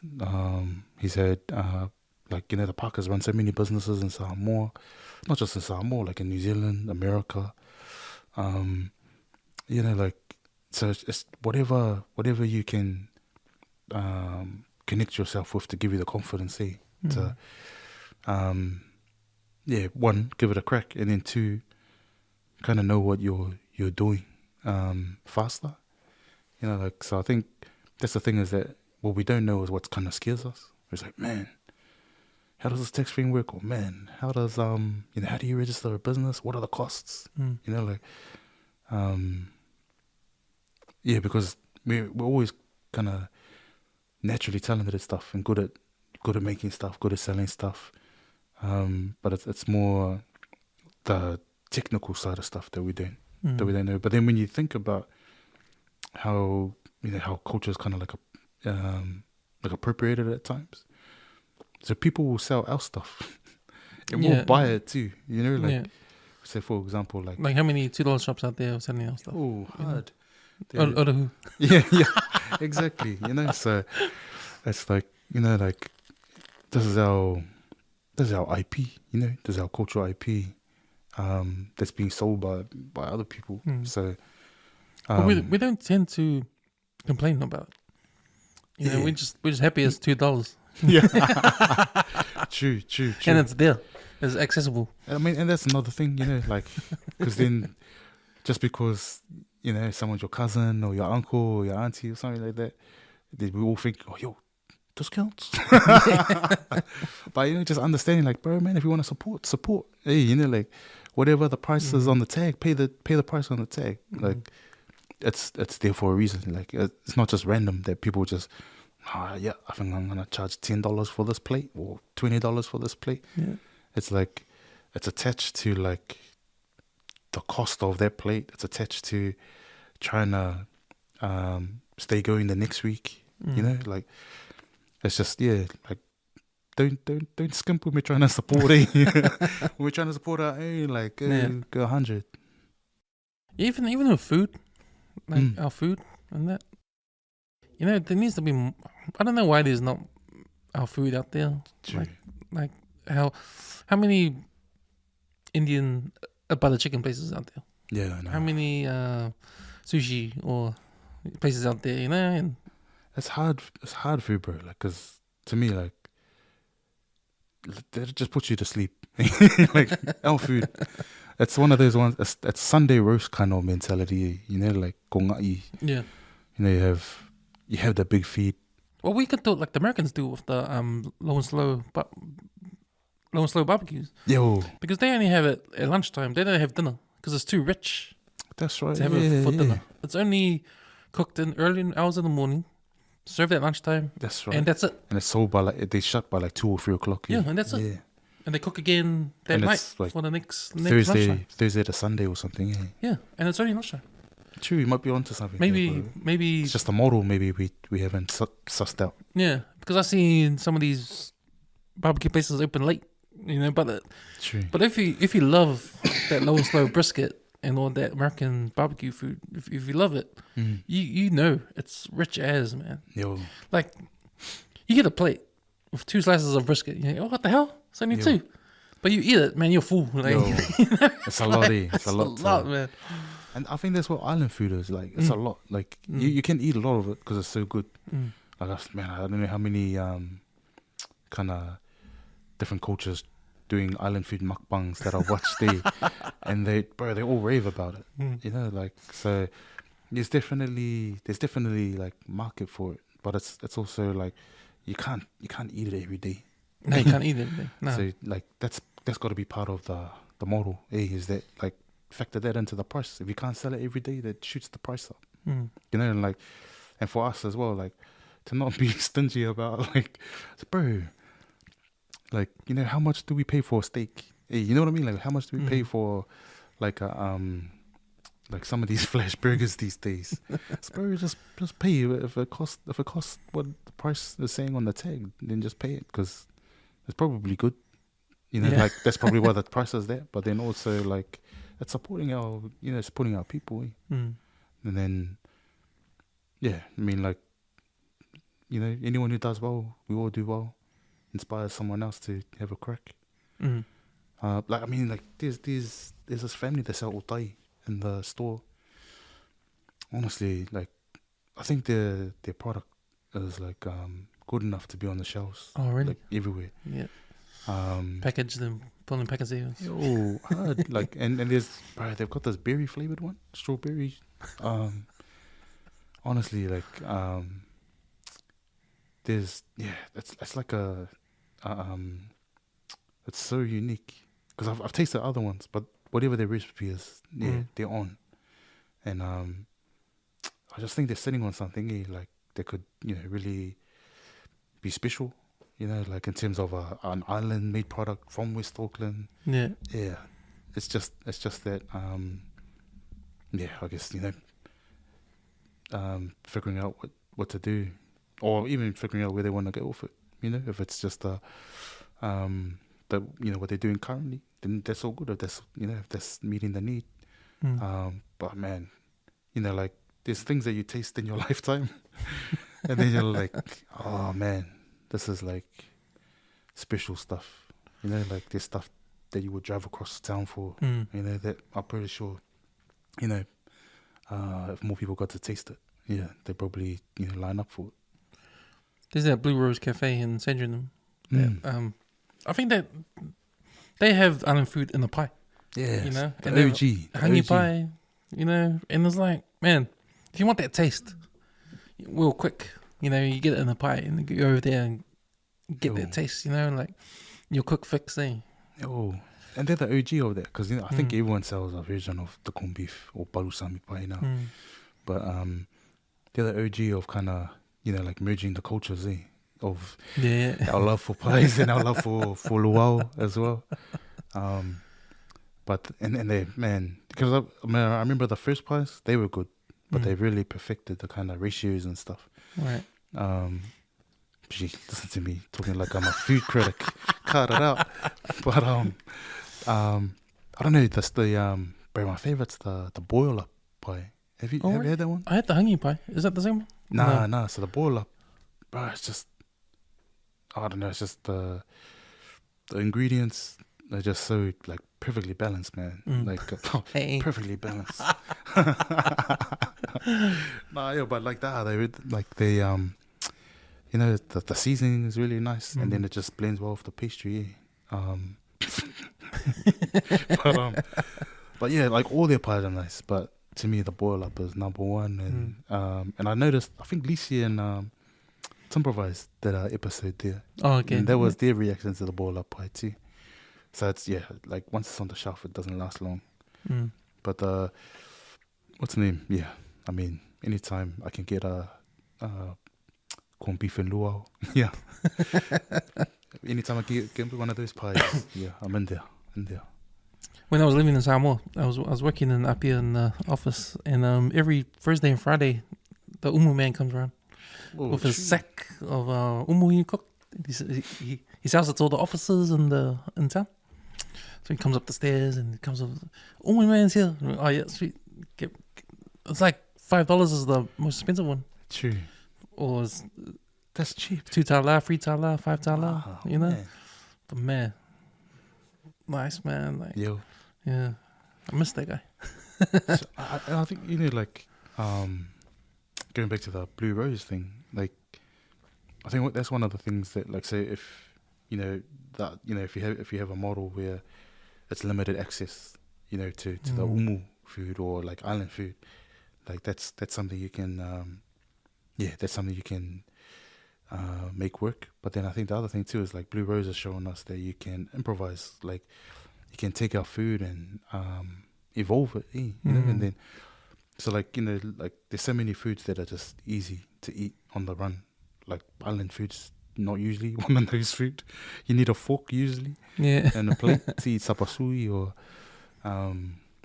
stuff like that. So kikapua'a is probably the closest version of that. So like I think just being innovative with some of our dishes. Like how can you make our food easily accessible, outside of our culture as well? Because I think that's where the real money comes in. Like if you can extend your customer base beyond the neighborhood, that's when you make money. Everyone else probably just like keeps you afloat, because like an island version of butter chicken. Yeah. Coconut cream. Yeah, exactly. Or chicken, coconut cream in there. Or what's like okra is really good and easy. You put it in a bowl and people can buy it. But and that's the poke, our version of poke. yeah, true. Yeah. Exactly, Barry. So we haven't figured it out, to present it, I guess, not just because they're in the store, but there's these guys, they make paifala, crispy eats. Crispy eats, is that the name? And they paifala, they're like single serve. They sell it like half a dozen. Crispy eats because the guy's name is Chris. Oh. Yeah. There's a spell of the CH. Nana with the K, But bro, but their paifala's dangerous, bro. Like if you ever so they sell it in half dozens, or they do sell a dozen box from time to time. But so they sell it in a half dozen. You have one, you can't stop, bro. Like you have one, and it's the one with the cream topping. But like here's me again. The balance of the the balance of the sweetness, like so like. Especially a lot of islanders, it's loaded with sugar, and then your eyeballs can feel it as soon as you was it like fauci, for example? It's yum as, but you're like, damn. But they've whatever their ratios of their sweetness and that, it's perfect there. So you have one and you can have more, and you don't feel like your eyes are gonna blow up. Don't feel like your toes are gonna start tingling and start limping. But I think that's like they're onto something as well. Like if they thought about going commercial with their bro, and the reason why I say that is because people were coming to the store from within the mall, so other mall vendors are just coming to check the store out. Oh yeah. And they're like, oh, what are these things you have in the fridge? And like, oh, there's a paifala. And then they're, oh, what's that? I go, it's a pineapple pie. So it's a sweet, it's a dessert, but it's like a pastry bottom. It's got a pineapple custard filling and then cream on top. And they were like inkias too, from one of the hair salons and stuff. Anyway, they come back the next day. They go, have you got any more of those those muffins, they called it. I said, muffins? We haven't got any muffins. Oh, there's pineapple muffins. Yeah. I go, oh, pineapple pies. Anyways, so they never stopped calling it muffins. But like, it wasn't just them. There was them, and there were different vendors from the mall. They weren't Pacific. They weren't familiar with the concept of paifala and that. They loved it. So to me, that's an indication. Like, bro, if these guys are coming back for it, then there must be something about this product in particular that has the potential to go beyond just being an island treat, and it's still a paifala, but it's packaged in a way where it's individual servings where it's just easy, just pick up and go and eat it, or eat 6. But you know what, like realistically, we already know this. Nah, exactly. We already know this, but if you look at history, like no one's stepped up to do something. Like you get your odd top chef like Michael Meredith doing his stuff on that top end level. You got Blue Rose Cafe doing their thing, but you can just count in your hand how many people have gone forward with food, Pacific Island food, into the mainstream. But that's the evidence right there. But it's no secret. Like we eat our own food. We know it's good, eh? We know it's good. We know it's good. We eat our own food. There's nothing out there to give it to the people. Now, I looked in the Herald 2 days ago, and there was an article in the Herald. It was an editorial article about someone talking about the Pacifica Festival. Should it be moved to South Auckland? Oh, true. So I reposted that and I said, no. Yeah. It shouldn't. One, because we're showcasing our culture. Yeah. You know, it's central for a reason. Yeah. Because it's close to everybody, west, south, east, west. Like, we can all go there. Yeah, true. And the demographic in the area, it's all white now. Like Grey Lynn, Ponsonby. You see, they're strolling down with their dogs and their prams, trying out our island food. You know, it's a nice venue, like, close to them. If they go to South Auckland, they're not going to go. True. But out west, we're not going to go because we say, oh, no, it's too far. You know? And I hear that. And if it's out south, like, why? We already know that. Yeah, true. You know, we're already eating that food. We live that. Yeah. Like, what's that got to do? How can we showcase our culture? How can we celebrate being the heart of Polynesia and Auckland when it's segregated over there in South Auckland, like the rest of Auckland City is, you know? So, but in a way, like I was talking to a friend the other day, I was saying, you know what, I really like hangi because I hardly get it. True. There's Roses up the road. Yeah. Get her hangi. They're bomb. Her hangi's a... You know, but there's nothing else out there. Like, if you when I go to Pacific Festival, I go to Aotearoa tent. Oh, yeah, to eat. Get the hangi. Because I never have it. True. I have salmon food all the time, but I never have hangi. Like, when do I have it? You know, like, I go straight there. Yeah. But it's not accessible for a country that's, you know, when I think about the tourists coming over here, I want them to eat, like, New Zealand food. Yeah, hard. The breadth of it too, like, you know, try all of New Zealand food. Yeah. Have access to all of it. Yeah. But I hear what you're saying about, like, Pacifica. And I think the other thing for me, why it's important to keep it in Central is just, you know, to pay homage to, you know, that was basically our launching pad. Exactly. Hey, you know, like... Exactly. If it wasn't for, you know, I guess all those families that came and lived there, you know, like, you know, kind of like shaped the city and all that. You know, I think, you know, if we don't have things like Pacifica, it's easy for us to forget. It's easy for the new residents and that to forget too. You know, they're like... It's a symbol. It symbolizes where we started. So, what are you doing here? Bro, what are you doing here? Bro, we had to sell up because your real estate agents wouldn't leave us alone. Keep throwing zeros at us till we gave up. Yeah. You know, so... But it needs to be I call it a bridge. We still need to have a bridge. When they took away the Samoa house, moved it to Mangere. To Mangere. You know, that was the last of the connection to Grey Lynn. To the old... Ponsonby, when they moved that away.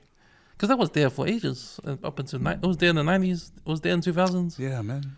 I didn't even realize, like, it had, like, been moved, to be honest. Like, until...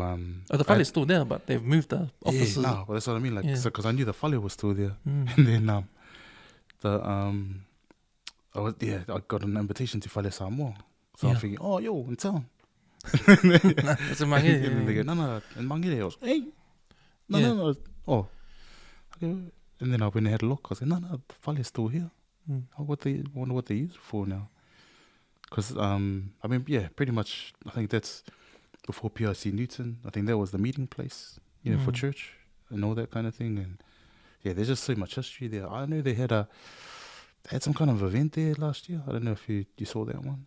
It was like an acknowledgement of, like maybe 50 years. Or it'll be older than 50 years, maybe like a 70 years celebration or something like that. Yeah, it came on the news, eh? Yeah. Pacifica. And it was me. I wanted to go, but I had something else on that day. But just to, I don't know how many different events and things I went to over there. What else came out of there? Yeah, they used to run courses out of there. 21st socials, all sorts. It was a real hub. And Polynesian Airways was there. Yeah, that's right. That's right next door.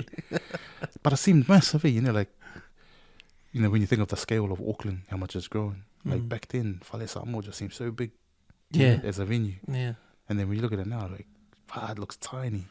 I went to heaps of 21st there when I was a kid. True. Because on my mum's side, like all my cousins on her side, all older than me, like 10 years, 20 years older. True. So when I was a kid, they were having their 21st. True. Parking in Beaumont Street. Is it Beaumont? Yeah. And they always had it there. Nah, yeah. Oh, no, because there was, like, it was like the one venue, of the main venues, yeah. And then you bring the catering people in and all that kind of stuff too. Was there Manhattan? Manhattan, yeah. I was gonna say this year. There wasn't many venues. Manhattan was. I don't know how many venues events we've had at for our family functions. Manhattan. Yeah, gardens, weddings, all sorts. You want to go way back, the Mandalay and Newmarket. Oh, before they pulled it down. Huh? Yeah, like went to a few weddings there. I think one of the last functions I went there was like the DMC battle, DJ battle of the year. P Money won it too that year. Right there. Yeah, sitting in those old terraces, the balcony thing. Yeah. That's right. Man, that was a big deal. I can't even remember what's there now. It's a car park or something. I think it's I think it's It's kind of at the back, eh? Yeah, those are old days. But yeah, man, like like what we're talking about. We're talking about how can we push our people to business, right? Like it starts with the kids, right? Yeah. Get them surrounded by business mentality, business minds, mentors, and that. I think and we're talking about food and that. I think because when it comes to Polynesian people, Pacific people, food is one of the main things, eh? Food, dance, entertainment, service. Yeah, like these are the skills, that we probably don't need to be under someone like to use us for these skills. We can use it for ourselves to serve others. I don't know, like with me with this magazine thing. That's just off the back of the podcast, and it's mean, bro. And just trying to do something to get our perspective out there, because this is all about our perspective, right? Yeah. Like we have a different take on everything that comes in. Like I'm always looking down. I'm always poking my nose up at mainstream media. Yeah. Because there's nothing there that's for our people, really. Yeah. Like we got stuff, but it's not really ours. It's a machine, eh? Like media networks. Yeah. They're basically everything they do is to create views so they can sell advertising. So advertising, and the thing is, the advertising is not even directed to us. Yeah, no, exactly. And how often are we in the news? We're in the news heaps. We're in the news heaps. And like, I don't think they do enough to kind of like push things sometimes for our benefit. So. No, it's not. And a good example of that, I got a mate who he's Tongan. He's one of those models. He's got an Instagram page and he puts ads on for products. Oh, man, true. I don't see any islanders using these products, man. True. That's only a small thing, but it's a good example of what's happening. Like I think I heard a podcast, a local one, when they talk about how I think one Salmon guy worked for TVNZ, and he was in the advertising department sort of thing, and they actually have these surveys around Auckland to see who's watching TV so they can find out what kind of ads go on there. True. Right? But the survey doesn't even go to South Auckland. True. And he's saying because they're not selling anything to us. I mean, that's the same as I think My FM, like they're I think they're still the number one listened to radio in Auckland. But I didn't have that's a second-hand info. But yeah, so But it sounds like what I'm saying. Yeah, so they're the number one listened to radio, but they the least advertising revenue, because advertisers think that My FM's audience, which is brown audience, isn't going to buy the products that they want to sell. You know what I mean? So when you think of business and stuff, like we have to really think about it like strategically and systemically. Like we have to really think about who we're selling our stuff to, you know, like and then People with money or people? or you know, we selling, you know, what's the motive for us creating in the first place, and what's the motive for us selling stuff. So if the motive for us is to own our autonomy on how we live, you know, then that's easy. Anyone can do that. You can sell enough of something to, like, you know, earn enough to you know, get by from week to week. I think anyone can do that. But you know, like a lot of people think like, oh, if you get into business, you got to be rich. You gotta be doing it so that you can end up, like, you know, being a millionaire or something like that. And I think if that's your motivation, just being clear about it and then thinking about what's the best path for you to do that. But I think collectively as a force, like there's good examples of people collaborating and working together. So I don't know if you know Haddon House. Head House. Yes, Haddon House. They're like a burger joint, and it kind of started out of fundraising. You know, coming back to the fundraising. So the guy that runs it, him and his family, they take kids to the same camps that we go to for sport and that, and it was a fundraiser. Excuse me, it was a fundraiser for getting kids to camps, and then they realized, like, they're famous for their smash burgers. They realized that the interest in their smash burgers was beyond the goals they had for raising money to send kids to camp. Right. You know, they're like, oh, maybe we can send kids to a few camps, or maybe we can send kids to camps and something else, you know. And so one of the things that I've noticed that they do really well is that they collaborate with other similar food vendors. So, you know, this is all kind of low and slow barbecue, you know, other kind of like-minded products. And then they do events together. They do collaboration pop-ups.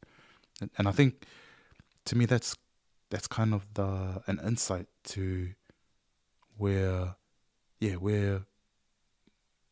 like one of the things we're really good at is coming together to do something. Like if the cause is strong enough, we come together and we all pitch in and we make it work. So I think if we can take that mentality in and not worry too much about who's getting what kind of thing. Yeah. Because I think when we worry about, like, bro, I'm doing as much effort as you, but you know, like you're getting more than me. You know, I think if we start worrying about the money side of things, you know, then that, you know, obviously the dynamic for things to fall apart becomes a lot, you know, easier.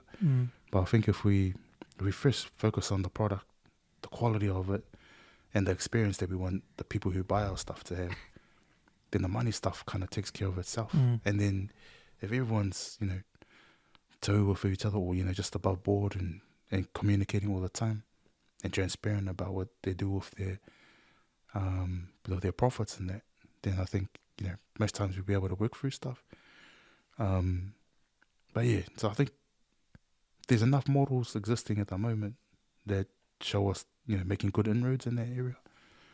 But I think the biggest thing, kind of probably not just holding us back, but that holds a lot of people back, is the resource. You know, making sure we've got enough money to kind of get started, and two, keep going. That's the scary part. I don't think. Well, that's when collaboration comes in, I guess. Yeah, I think. So I think that's the key. And I think the guys that have gone over to Aussie from here and have, you know, opened their businesses and stuff, they're doing really good. They've got economy of scale. So much more people there with so much more income. You know, it's easier for them to make stuff and sell it. So they're doing really well. But you also got good examples like Fale Te Keke out in Takanini. Like, their products are so good. Like, people come from all over the country to buy the cakes that they make. Their specialty cakes, as well as their, you know, just the everyday offerings and that kind of thing. So, yeah, like, we can pretty, whatever lane we want to go in, whether it's us doing our version of a Balangi thing, or us doing our own thing. You know, like, there's so many avenues and stuff we can go down. I think one of the things that Fale Te Kika do as well is that they collab with the Brown Pride, who's like a... The gym, me. Yeah, like a social enterprise. So gym's just a part of it. But they help young people get work. They help young people get into music, barbering. They do the kind of like personal development for the gym. Like, just helping people be confident and stuff like that. And then Fale Te Keke kind of partner with them.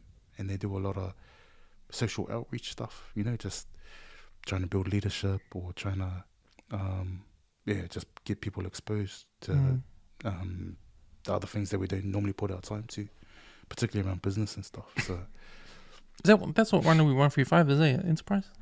Yeah. Social enterprise? So we're a trust, but I mean, it was the mentality that created it was social enterprise, in the sense that we just did stuff because we thought that something needed to be done, and like it wasn't hard to turn up, but it's basically it's a trust, but we have an outlook as like a social enterprise, like we probably looking at in the future having a social enterprise arm to us, so that we can do things like indigenous, like the pop-up store, and that we can do some of that like stand alone, but we don't have to manage it. Someone runs that whole thing and lets it have its own life. It's not just about an activity that we do. It's got its own legs, kind of thing. So I think that's in the future that we're looking to as social enterprise arm, so that not just indigenous but other things where people want to use the platform of 135 to do something where there isn't a platform for it already, or it's too hard to access. So what is a social enterprise? Because I came across, I had a podcast with these guys at Avondale, Crescendo. Oh yeah. Because they were a social enterprise, eh? There's two of them, eh? Social enterprise, and there's another one. Business enterprise or something? Oh. Yeah. So I think, we're probably similar setup. We set up as a trust. But so they'll do a lot of gigs and stuff. So they'll, income and stuff can come in from that side of things as well. So we access public funding to pay for the staff that we have, and then some of the roles of the staff go into kind of like social enterprise activities. Right. And that's just community stuff, huh? Yeah. Is it to make money to give back to the community? Yeah. So is that what it really is? Yeah, because we're a non-profit, so we, like, if we run the store, like I said, we don't make money off it, because that's not the point of it. The point of it is that for us it's youth development. So if a young person comes through, we approach it the same way as a young person coming through to play tag with us. So using the medium of sport, we try and create an environment and try and expose them to experiences that help them feel better about who they are, more comfortable in their skin. We know if they go out and play a really hard game, chances are they're going to learn something about themselves. If they do something good, they'll be, oh, I didn't know I could do that. Or if they, make a mistake, then they're like, oh, I made a mistake, but I didn't die. Yeah. I'm still here. I've got another chance, got 10 more minutes to, turn it around. And it's the same thing with indigenous.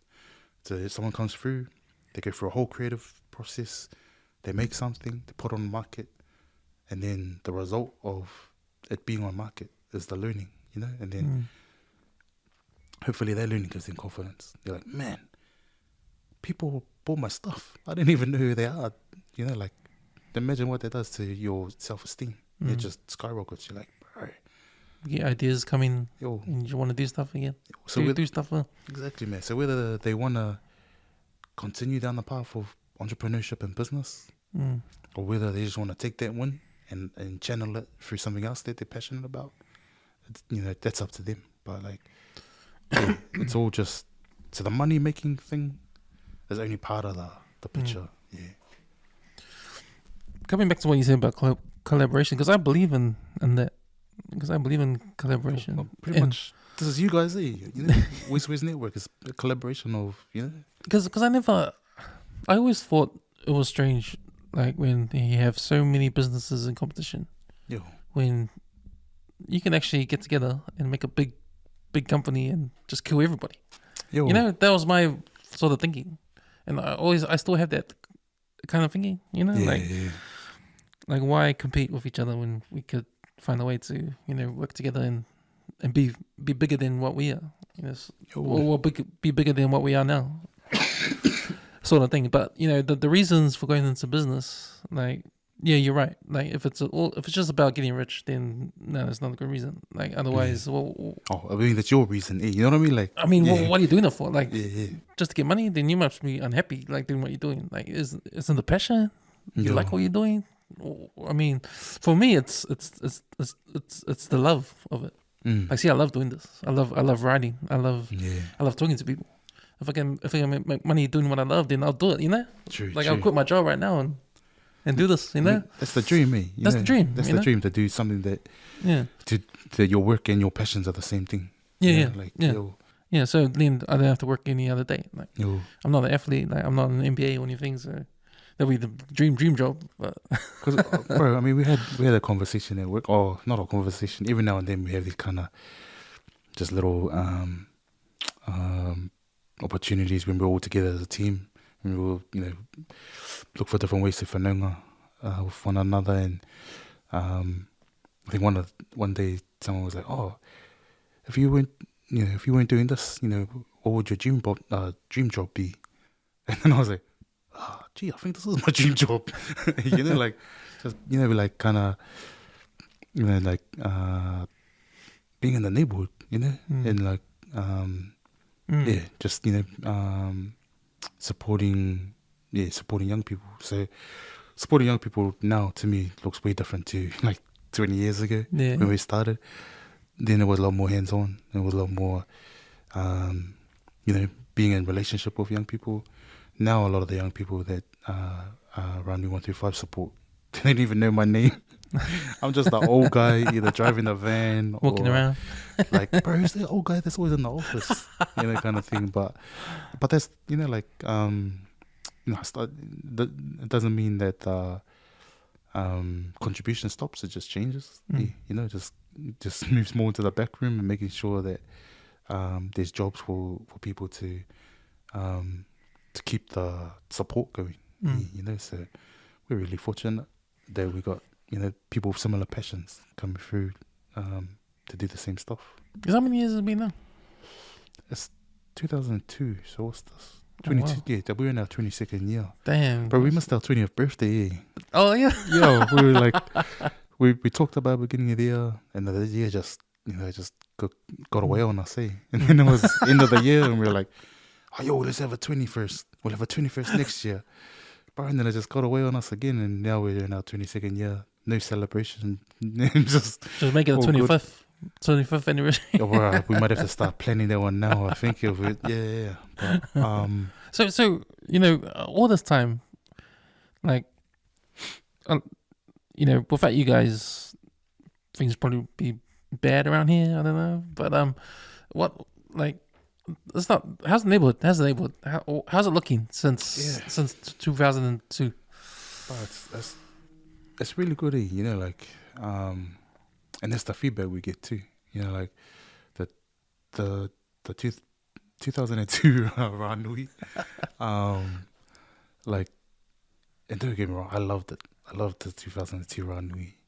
Oh damn, it's changed that much, is it? Yo, like, because I was a bit worried there for a while when I thought that too much of the character had changed.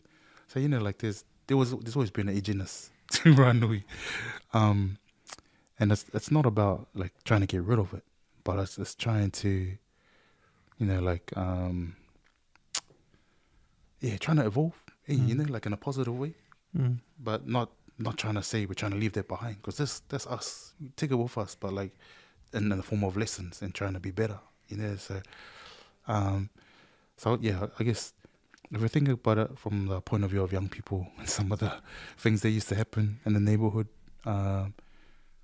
there's two schools of thought. One is that it's so much better now. So, like, for example, if I'm talking with police and that, like, bro, shucks, man, hardly hear a peep out of the neighborhood anymore. Oh, yeah. You know? So, like, we're like, oh, okay, that's cool. And then the other school of thought is that this neighborhood is just more clever. You know, like, and I'll say that respectfully, you know, but like, Nice.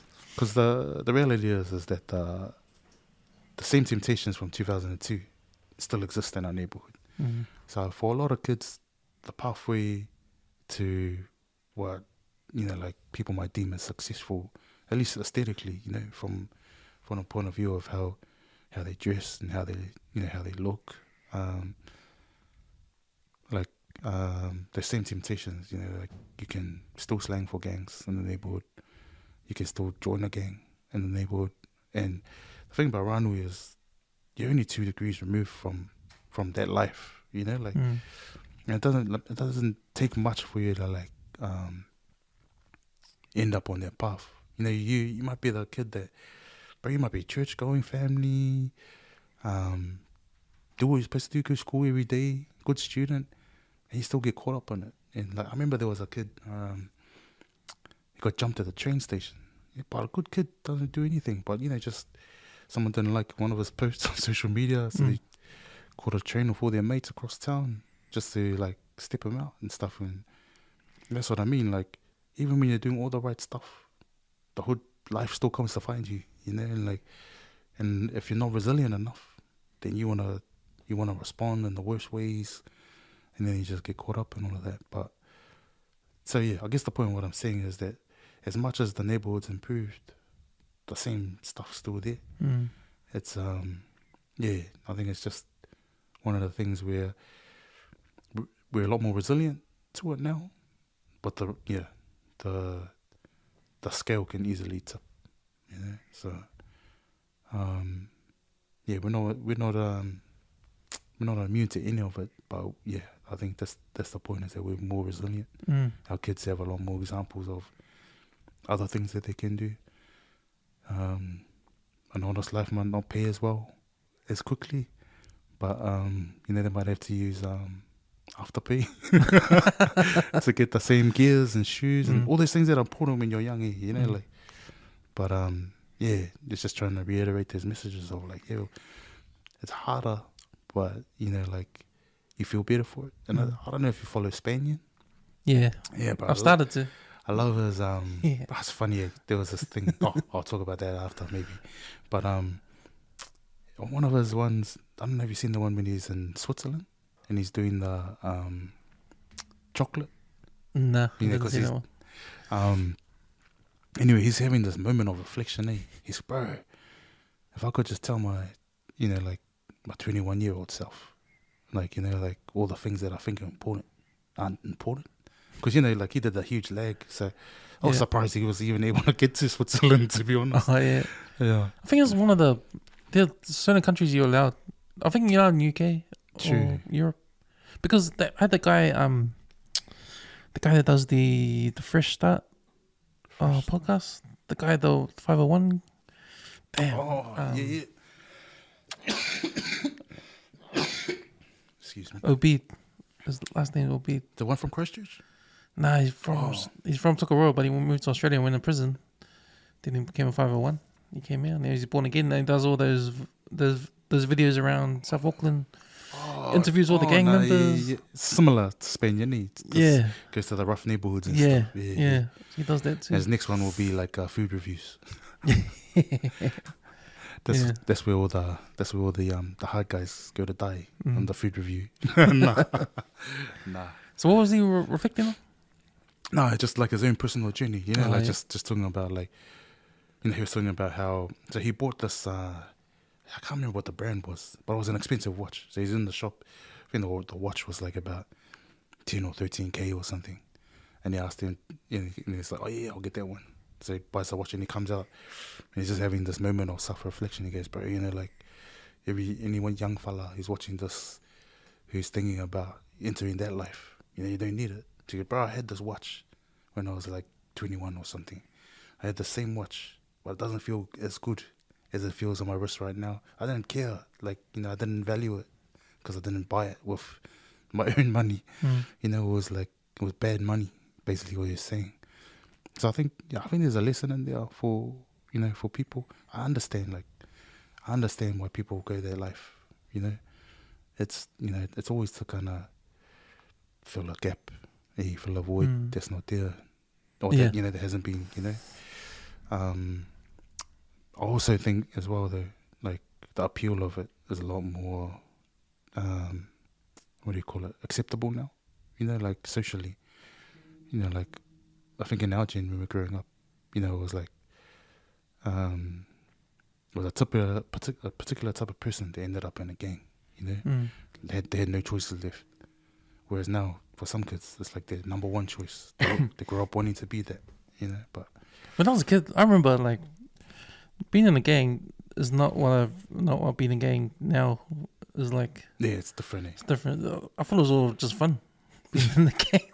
Back in the days, the school gangs, the neighborhood ones, the cliques, the LUPs and all that. Yo, it was a little bit of just funny. Just fun, hanging out with the boys. Yeah. Oh, let's call ourselves something. Yeah, hard. But then, it's amazing how much of those kind of fun cliques and that ended up, like progressing into like the actual gangs and stuff. Yeah, they were the gangs were clever, man. They kind of got,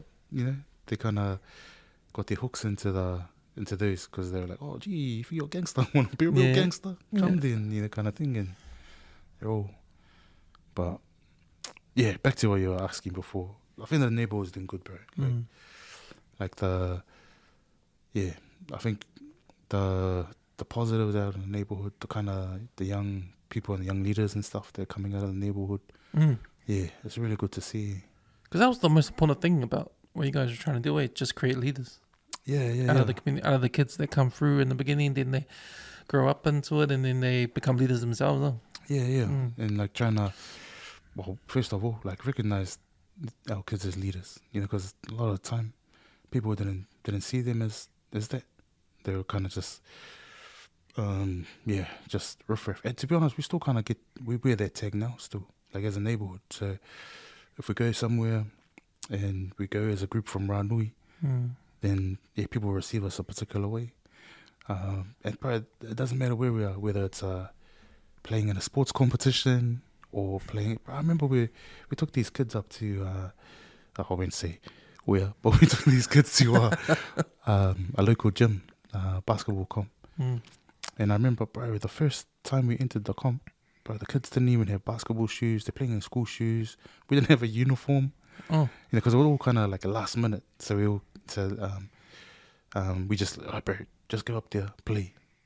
Just get the kids into the game, bro. And then, bro, this ragtag bunch of kids. Like we started the comp late, so we're already like at the bottom of the comp, and we just ran out of games to make the finals. But we, I think, we missed out by 1 point.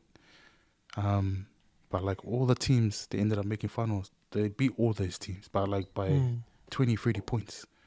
And none of them had played basketball.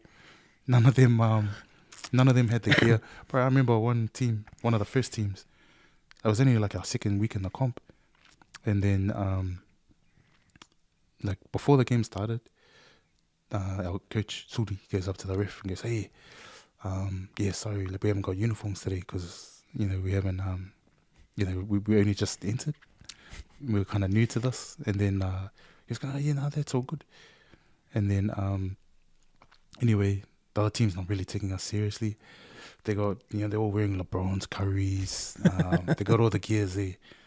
And then the kids start smoking them, bro. And then one of the kids, like I think his mum's like the manager or coach or something, starts complaining to his mum. They're not even wearing mouth guards. And we didn't know there was a rule. Yeah. Because we didn't think it was a contact sport. Yeah. And then so the mum yells out to the ref, time out. And he said, just want to bring it to your attention, they're not wearing mouth guards. And then because I forgot to backtrack. So like we had to ask their team it was all right if we could play without a uniform because that was the rule. Yeah. You had to have a uniform. So they were already happy. They're like, oh, no, yeah, all good, all good. So I think they didn't rate us, basically. Then when they're 20 points down, oh, they didn't have mouth guards. and then we're like, hey. And then so the guy goes, oh, do your boys have mouth guards? Goes, oh, nah, sorry, is that a rule? We didn't even know. Yeah. And then so anyway, the boys keep playing. The ref lets the boys keep playing, and then they end up smoking the team by like 30 points or something. But bro, just the attitude the whole team gave, like they weren't good losers, like right, and that's what I mean. Like to me, like wherever we go, particularly if we're going as a group from the neighborhood and stuff, like people treat us in a particular way. Or treat our kids. So even if I stand back and just observe, because sometimes you got to check yourself. Say, bro, am I just making this up? Or so then I'll sit back and I'll be like, I'll just observe from afar, just to see if test out the, whether I'm being too involved or, and then sometimes even I'll get Z to come with me and go, bro, just watch. Can you just tell me what you see? Is it the same as what I see? Yeah, but at the same time, that will happen. Like here's a team with all the shoes, all the gears. They've been playing all season, and then here comes you guys, no uniform, no mouth guards, and you smoke them. Who the hell are these guys? Don't even have, the clothes we were in, kind of stuff. And there's gonna be some resentment out of that because my shoes cost $100, and then our uniforms cost blah blah blah. Because we train, we practice, and bro, a lot of these guys were like, we're tucking their rips as well. Like, see, and that's what I mean. But like, I mean, that's why Steven Adams, he doesn't support New Zealand basketball. No. Because they never supported him coming up as a kid who couldn't afford to go to the tournaments and stuff. And they probably didn't think he was ever going to have a career in the NBA. No. I mean, I didn't even think he was going to have a career in the NBA. So who's this kid from Northland who's doesn't have shoes? Another kid who doesn't have shoes, who's got these aspirations to play in the NBA, and he's only just started playing at the age of 13 or something. I think it was Kenny McFadden that brought him through. Right? Yeah, that's right. Yeah. Paid for his stuff and got him on the pathway and stuff. Yeah. Which is why he does his own basketball camps and stuff now, creating his own pathway. And it's sad because the Tall Blacks didn't get his services and that. But from my experience and just local league basketball, of understanding how elite basketball is as a sport, the fees are massive to play in, and just a neighborhood comp is massive. I mean, it's good lesson for New Zealand basketball to look at that example and think, okay, we have to do better. Yeah, somehow. I don't think they're interested, to be honest. Because it's about getting their kids in. You know what I mean? You know what I mean? Giving them the opportunities and pathways. If you can't pay, then you can't play. It's pretty wretched. Well, I think that's the flaw of having an organization controlling pathways to national teams. Because if you look at how the NRL run, they're a company that just runs the competition. And the clubs are just on their own, they do their own development and stuff. Yeah, and it's the incentive to pay their guys to win the championship. Yeah. And see, even rugby union's country's not run like that. We're all under NZR. Yeah. And there's a rugby union, and they control all the Super Rugby teams. There's no and the provinces. And your employer is NZR. Yeah. Not just the team itself. When you play for the Blues, your boss is actually NZR. Yeah. And they control all the teams. And in a way, there's no incentive for the management of these teams to get the best player, to lead their team. I may as well get my son to, or my cousin, or It's a bit like tag. It's like that, It's clubs, basically. They're clubs, So tag, they'll have national tournament or international tournaments, but the criteria is so loose. You could be, you could play for any culture, basically any nation. You just need to know the coach or the manager, or you be connected to the team in some way. Have no ethnic blood to or tie to the nation that you're representing, and then call it an international tournament. So, like, to me, that's almost a similar makeup in basketball. Is that like what you'll see is that you'll see rep teams playing as club teams, and then whoever they decide to invite in, can make the rep team. But most times they build it around their club team.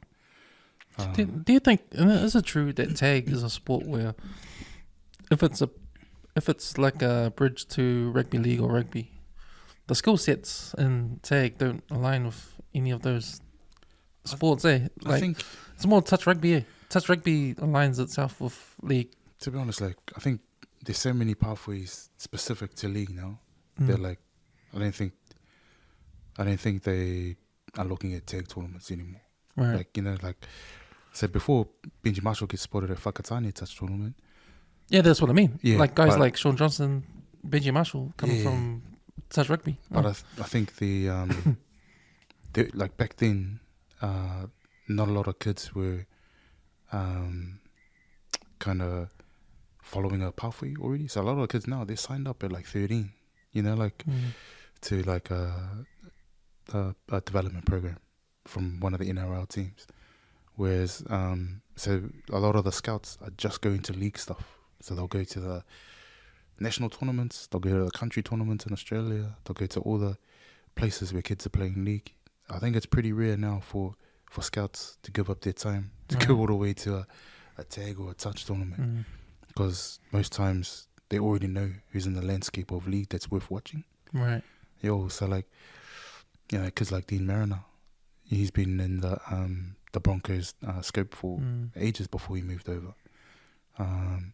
Shout out to Lappy. Yeah, no, and big ups to Lappy. He did his Lava thing, not vocally, but as a supportive parent. Making sure that Dean played in good club teams, played rep teams, and you might, you could possibly see him playing for Queensland, which means he won't play for the Kiwis, which is a bit of a bummer for me. Oh, because he fits under the threshold, the age. Yeah. So he could play for the Kiwis. I hope they don't close the door on the Kiwis altogether, because I think I think he's a special talent. He's probably of all the kids that I've seen in recent years, him and Keanu Kini, who's now at the Roosters. So I think he was Gold Coast last year. The last couple of years he was at Titans. Got a few more minutes, but he's always played in the house. But I think he's been playing fullback and wing over in the NRL. But I'd still love to see Keanu just get given the ball in his hands, show what he can do. And I think he made 18th or 19th man in the Kiwi squad last year. They beat the Kangaroos. And even Nofahu White. He's a Waitemata kid. Been playing over the Roosters. So I imagine his career's getting ready to take off. He's a really good guy. He's one that because I think he's just been re-signed. Right. I was hoping that he might consider coming back to the Warriors, but did he play there first? Nah. He's always been. That's what I mean, man. Like, he's been in the Rooster system since going way back. So I don't know if you knew Fifita. I'm trying to remember. Fifita Hala. He was like one of the top league scouts over here in New Zealand for a while. He was based at the Waitemata club. He got quite a few boys kind of connected up with the Roosters and West Tigers and who else? I think maybe Bulldogs at the moment. So I think there's a... Is he still around? Well, might be cool to have a chat with me. Nah, he's based back in Oz. So, is he? Oh, yeah. So I think he was from Oz. He came here. I met him first at Glenora when he was a young guy coming here to play. And then I think he went back. And then came back and just did a lot of coaching and development and stuff and scouting.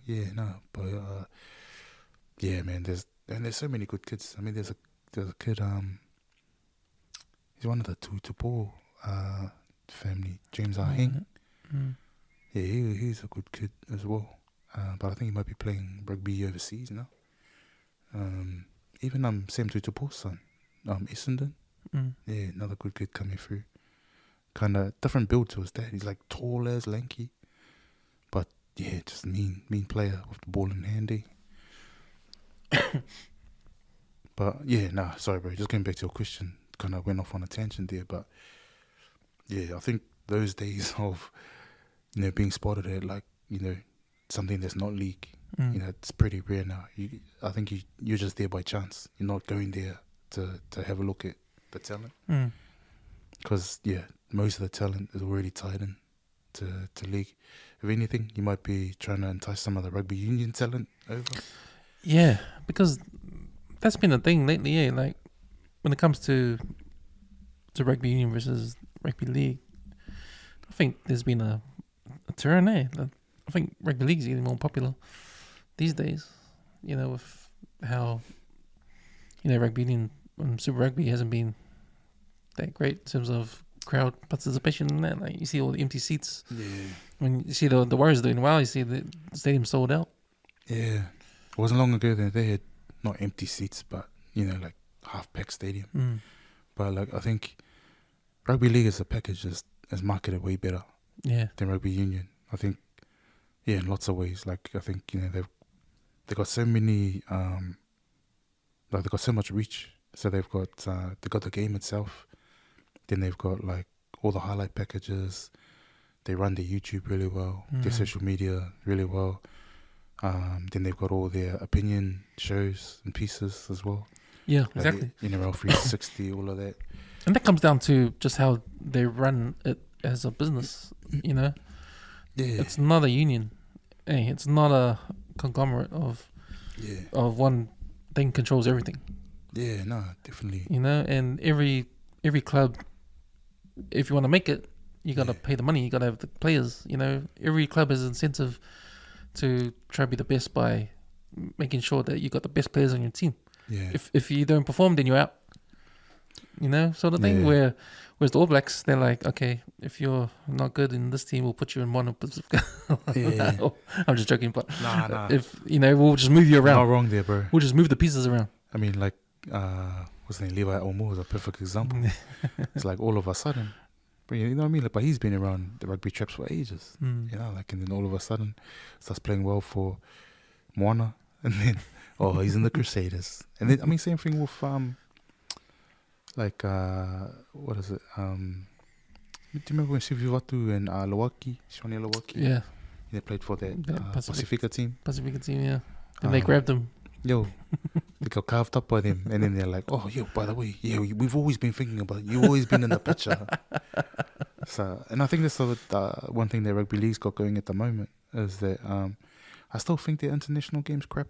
Like realistically, sure. I mean, you gonna need 1, 2, 3 teams. Or World Cup aside, But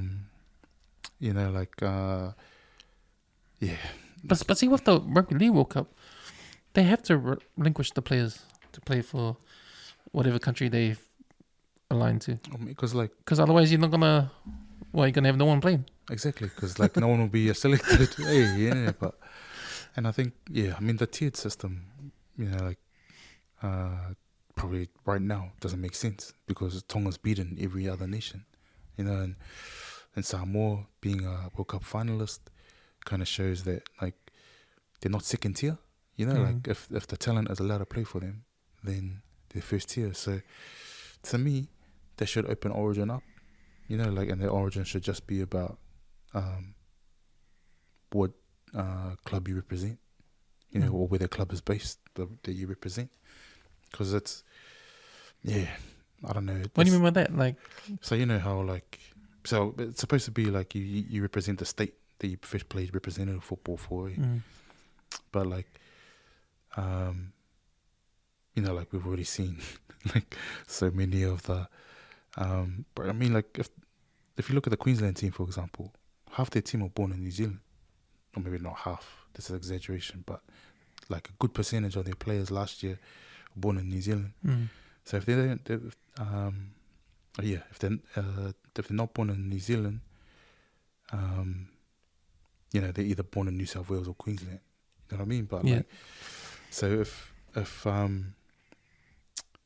you take those players out of the Queensland, you know, purely based on like the criteria that they have, which is that you pay for the state you represent as a junior, then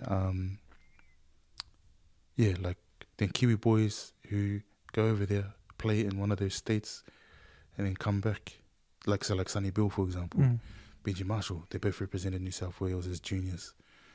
But they weren't allowed to play steroid, didn't they? Nah, because they chose to play Kiwis. Oh, right, You know, right. for the rulings back then. So I guess what I'm saying now is that like, so if a someone in this day and age who's had a similar experience to, or like Taulangi, for example, born here, playing for Queensland, now playing for Samoa, by eligibility, he should still be able to play for the Kiwis as well. So like, you know, but if he was playing Kiwis, he wouldn't be able to play Origin. So I guess what I'm saying is that like, they should just open it up. English players, whatever nation you represent, like, because now the tiered thing doesn't make sense. No. Because like if the best Samoan players are able to play for Samoa, the best Tongan players are able to play for Tonga, Cook Islands, whatever, like those teams are competitive enough to beat the top tier nations. So yeah, it just doesn't wash that, you know, that the Kiwis in England and they get left out. So thinking about the Kiwis as well, like it's getting harder for them to hold on to any players, like you know, like because the law of the state of origin. Yeah, the law of state of origin, and also just the pull to represent your heritage. You know, like so. I mean, they're taking the Anzac test away. Yeah, and it was kind of a waste of time, to be honest. Not a waste of time for the guys that play it, of course, but like in terms of as a spectacle, it was kind of like not much interest because it was one-sided results all the time. Always Australia. But I reckon, bro, just open Origin up. Bro, could you imagine the Origin with Sonny Bill back in the day? Shucks. Maybe that's the 8 in a row is not 8 in a row. But yo, well, I think rugby union has a lot to learn from NRL. What's happening with how they're NRL marketing the game? Because you're right, man. It's a way better product. It's a way better product, and I don't know. I reckon it's because they're aligning themselves with what the Americans are doing. Yeah. Like if you look at 360, that's like the ESPN shows they have over there, and everyone's got their role to play. Yeah, and that's brutal. It's brutal. Oh, man, I was listening to American. I don't know if you know Colin Cowherd. Oh yeah. Man, he's the man. Yeah. Because I'm reading his book right now. He wrote a book back in the day, and it's about him being a journalist. Yeah. And he talked about like the questions he'll ask. Yeah. And don't be afraid to ask these questions to these athletes, especially the athletes like a quarterback or a point guard. True. Because these are the generals of the team. Like they're most. If the owners of those teams, they're asking them the same questions. Yeah. No matter how brutal your question is, you gotta ask it because you have to know. True. What mindset is this guy in? And if your question is, "Oh, I heard your mum and dad are in jail," how does that affect your game? And people go, "Hey, you can't ask that question." Yeah, true. But it's like, nah. He said, "Ask that question." Do you know why? Because his owners asked that question. True. The guy that pay his checks asked that question. True. So you got every right to ask. It was all about being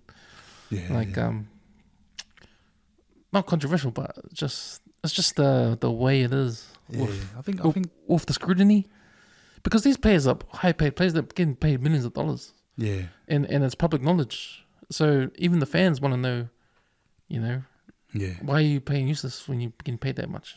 I think JK tries to play like a what do you call it, like a antagonist role. He tries to be like a controversial guy or stir up the pot a little bit. But yeah, I mean, apart from that, it's pretty ho-hum. But you know what? Yeah. Because the salaries is not transparent. No one knows how much these players get. True. as soon as you do, then you look at NRL. Everyone knows what everyone gets because it's transparent, right? True. Everyone knows who's on the $1 million contract. So when a player doesn't perform, he's on $1 million contract. True. You know, the owner's asking questions. Hey man, we're paying you this much, man. You know, the fans are answering questions too. That's your bad. But you know what I mean? Paying that much, that's your bad. Exactly. Yo. Injuries, not bar the injuries, but you're gonna get scrutinized. Yeah. And there's no holds barred in that. There's no running away. True. You know, and people understand that. And I think that's why NFL 360 is brutal when those guys are talking shit to the players, you know. I mean, there's guys there like Kenty, bro, he's annoying, man. Yeah. Kenty, who's the other one? It's all about clickbait as well, you know. Yo, hard, like a lot of it, you know, you can see like, oh yeah, they're just trying to stir up a narrative. I mean, the whole thing with Israel, man. Yeah. You know, like, bro, if anyone can, you know, like, you know, I guess if there's any sport that embraces the, you know, that, you know, all news is good news. The NRL, you know, like, yeah, they can really stretch it out so that you're always talking about the NRL, even if it's bad.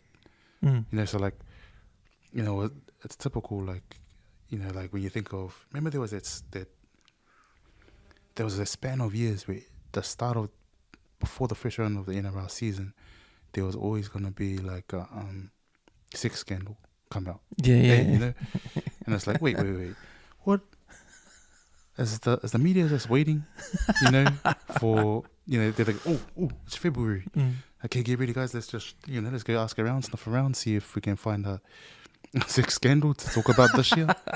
You know, and like, what do you call it? Like, you know, it's a male sport with guys in the prime of their youth. And you're trying to tell me that there's no, you know, like, sexual risk of, you know, like, everything's PG scandal through the rest of the year. You know, why is it always pre-season? Yeah. Because we're talking about the NRL again. You know, like, the timing, eh? Yo. So, and it's like, yeah, so, you know, you always got to kind of, you know, not always, but, you know, I get a bit cynical sometimes, you know, when people are making something, I guess, yeah, you know, like, bigger than it has to be. Like, I mean, like, in regards to the Israel Mam incident, I mean, I think, you know, if you see Spencer's face when he gets called out, when they say to the ref, bro, he called him a monkey, you can see on his face that you can see the wheels turning in his mind, like, what the hell have I done? You know what I mean? Like, I mean, yeah, I mean, you know, he doubled down, but eventually he came goody, you know, because he was starting to make himself look like a bit of a dick. But, you know, credit to him that he was like, yeah, bro, we know what you mean when you call someone a monkey. Hey, you know, like, as Islanders, Yeah. you know, like, if you're calling someone who's, you know, the complexion of Israel Mem a monkey, you're not doing it because it's a cute thing, or, hey, you're doing it because you know that it's a hurtful thing because of historical context and stuff. And so, like, yeah, I mean, but, like, straight after the game, you know, like, that's the ongoing news of the, they've been able to stretch out the talk of Vegas through the Ezra Mam and Spencer Leniu. Because that's where the engagement comes from. Yo, you know, that's where the engagement comes from, and because of the engagement, they want the scrutiny. Yo, and if they want the scrutiny, the next game, NRL wants it too. Yo, because it's all eyes on the game, bro. Eyes on the game. Yo, it just to me it doesn't make sense that they gave him 8 weeks, because 8 weeks falls after the Broncos rematch with the Roosters. Oh, true. Yeah. So if they looked at the droid. Yeah. Bro, because you're. Oh wait, so the 8th week. No, the 8th week is with the Warriors, but the 7th week he's still on suspicion. It's with Broncos, so they missed out the. I thought they would have like. Nah, it's the rematch is the game before he comes back. That would have been mean. Like, it would have been mean, man. Yeah, like, the ratings would have been the hype. Imagine the theater of that one. And I would have thought that NRL would have won that. You know, give him 7 weeks so they can have that rematch game. True. You know, but you know, funny what you said, because you know when Salman Kobo was sitting where you were, yeah, and I interviewed him, and he said that thing right, yeah. when he said that thing about Kevin Waters. Oh yeah, that's right. Like that he wasn't a good coach. Because you know what, I'm not a Broncos fan, Yeah, You know, I'm not a Broncos fan, but my mates are, right? yeah, So when I told my mate that Simon Cowboy was coming, yeah. he was like, bullshit. Honestly, he's coming. Have you got any questions? Because I know you're a Broncos fan. Mm. My mate in Brisbane, he's Yeah, yeah. hard out Broncos fan. True. But this was during the time when... Who's it? Danny? No, it's Sai. Oh, yeah. So he's a hard out Broncos fan. He's sick of him complaining about their team because that's when they were losing. Oh, yeah, the bad patch. The bad patch. They were losing. So he asked me, okay, I got a question. Ask him if Kevin Walter's a good coach because the team's gay, man. Like that's where it came from. True.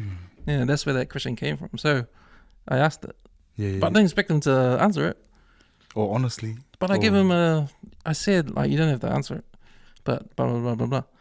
And he answered, but then that happened ages ago. Like, True. happened months before It came out. the story came out. And the story came out right on time at the start of the season. Someone packed it away. Hey, saved us for a rainy day. So, what you're saying might be have sense, Yeah, no, like, and conveniently comes out the day before the season yeah, true. starts, But it happened like 4 months before the interview.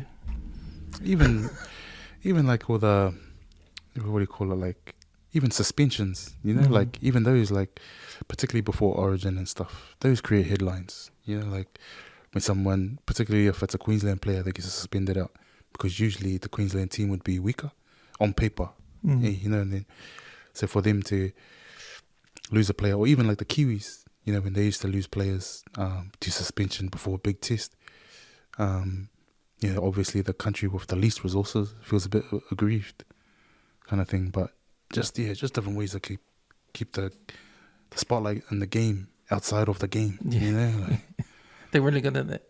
Yeah, no, and I think I don't think we should go looking for controversy in rugby union, but we can't actually do it because I think that's the reason why All Blacks are always behind closed doors. They're not really have footage of anything. There's not really documentaries about them. Yeah. And, there's not really any footage really behind the scenes stuff. Just that, what is it, like in the sheds, I think that's one of the things they do in the gym training stuff. Yeah, but there's never... But when there is stuff on the paper, like you heard, we all know, but we had there's news in the paper that athlete beat up his wife. Oh yeah. And got name suppression, and then later we find out it's an All Black. Yeah. Still got name suppression. Yeah, we get those kind of stuff, but we don't get if it was NRL. Oh yeah, that guy. We know his name and name and shame and everything. Know the story, name and shame, everything. Yo. The Penrith Panthers, like you said, when they're acting like they're gangsters and that, the Mount Druitt boys and got the aura around them, like Jerome Lawyer when he does his smoking a cigar with the trophy, Yeah, bro, he's just channeling Michael Jordan, bro. That's all. But and I think that's the thing, like it's basically a white sport, like NRL, even rugby union, like, and I think when because it doesn't bother me, like the Penrith stuff, like but it bothers Buzz, like, because that's not their world. Their world's rugby league, from the way that they understand it. But the way that we understand football, like, it's just a part of who we are. It's not everything like it is to Buzz or to a lot of the rugby league fraternity that, like, that they've got particular, like, reverence for certain things there, in terms of how to conduct yourself and all of that. But like, that doesn't mean jack to a kid from like the Mounties, like, or like for a kid here from South Auckland. For them, like, firstly it's a game, and then more importantly than a game, it's a chance to change their family's life, So, and I think that people still don't get that. I mean, like, probably Sonny Bill was the first one, to kind of show that, like, rugby league is just a part of his life. It's not all of his life. He has other ambitions and stuff. But like, man, I remember when like the rugby league group, but particularly the Bulldogs, they were gutted, and they were like, bro, he's dead to me. I was like, bro, relax. It's a flipping game, bro. You know what I mean? Like, I understand. Like, you still got like how many other players there? Like he's walking out on his contract, but like, do you even know why?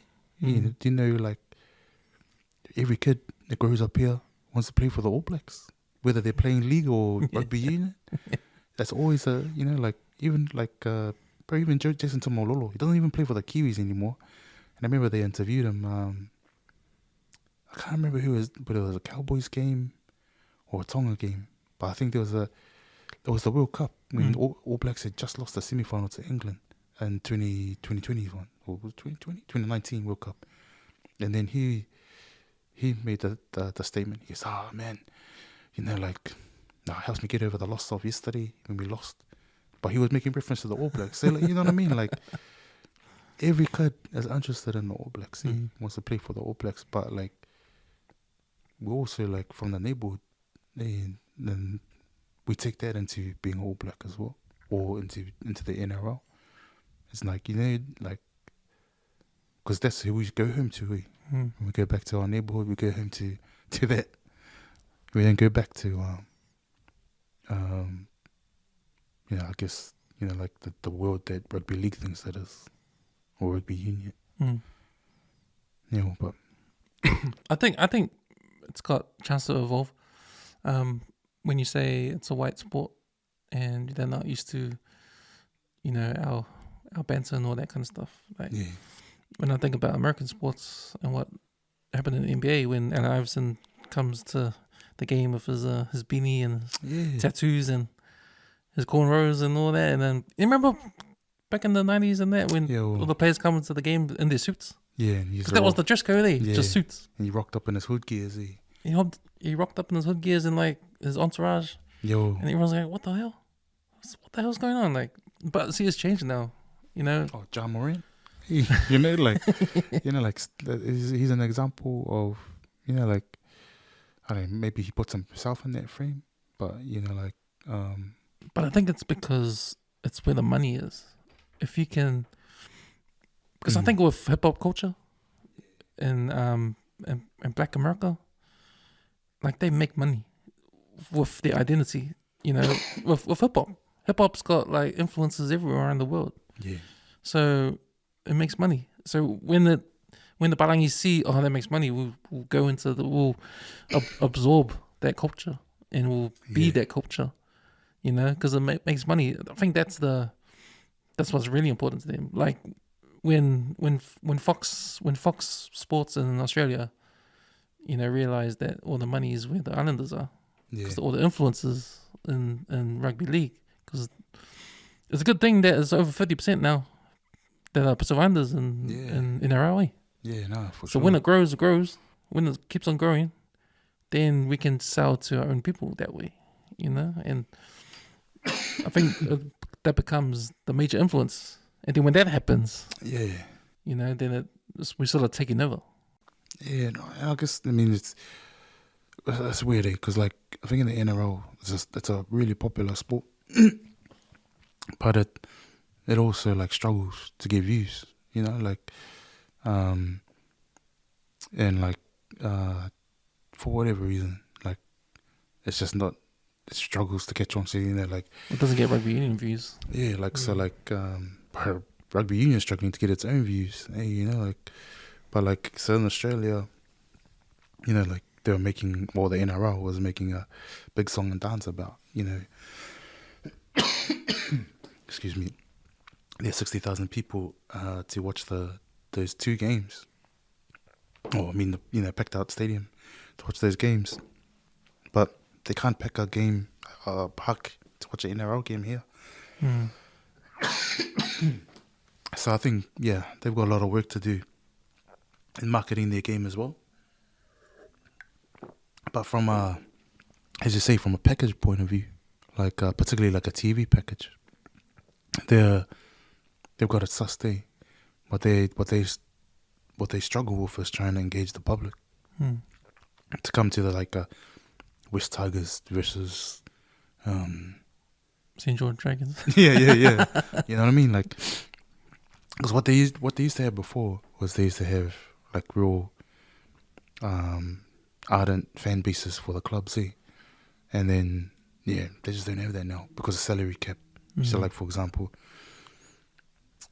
I don't think anyone can beat St. George's 11 straight because the salary cap prevents that. You've already seen with the Storm, as good as they were all those years, like if they had been able to hold on to Inglis, they'd been able to hold on to Univalu, all those players. Penrith's going through the same thing. Exactly.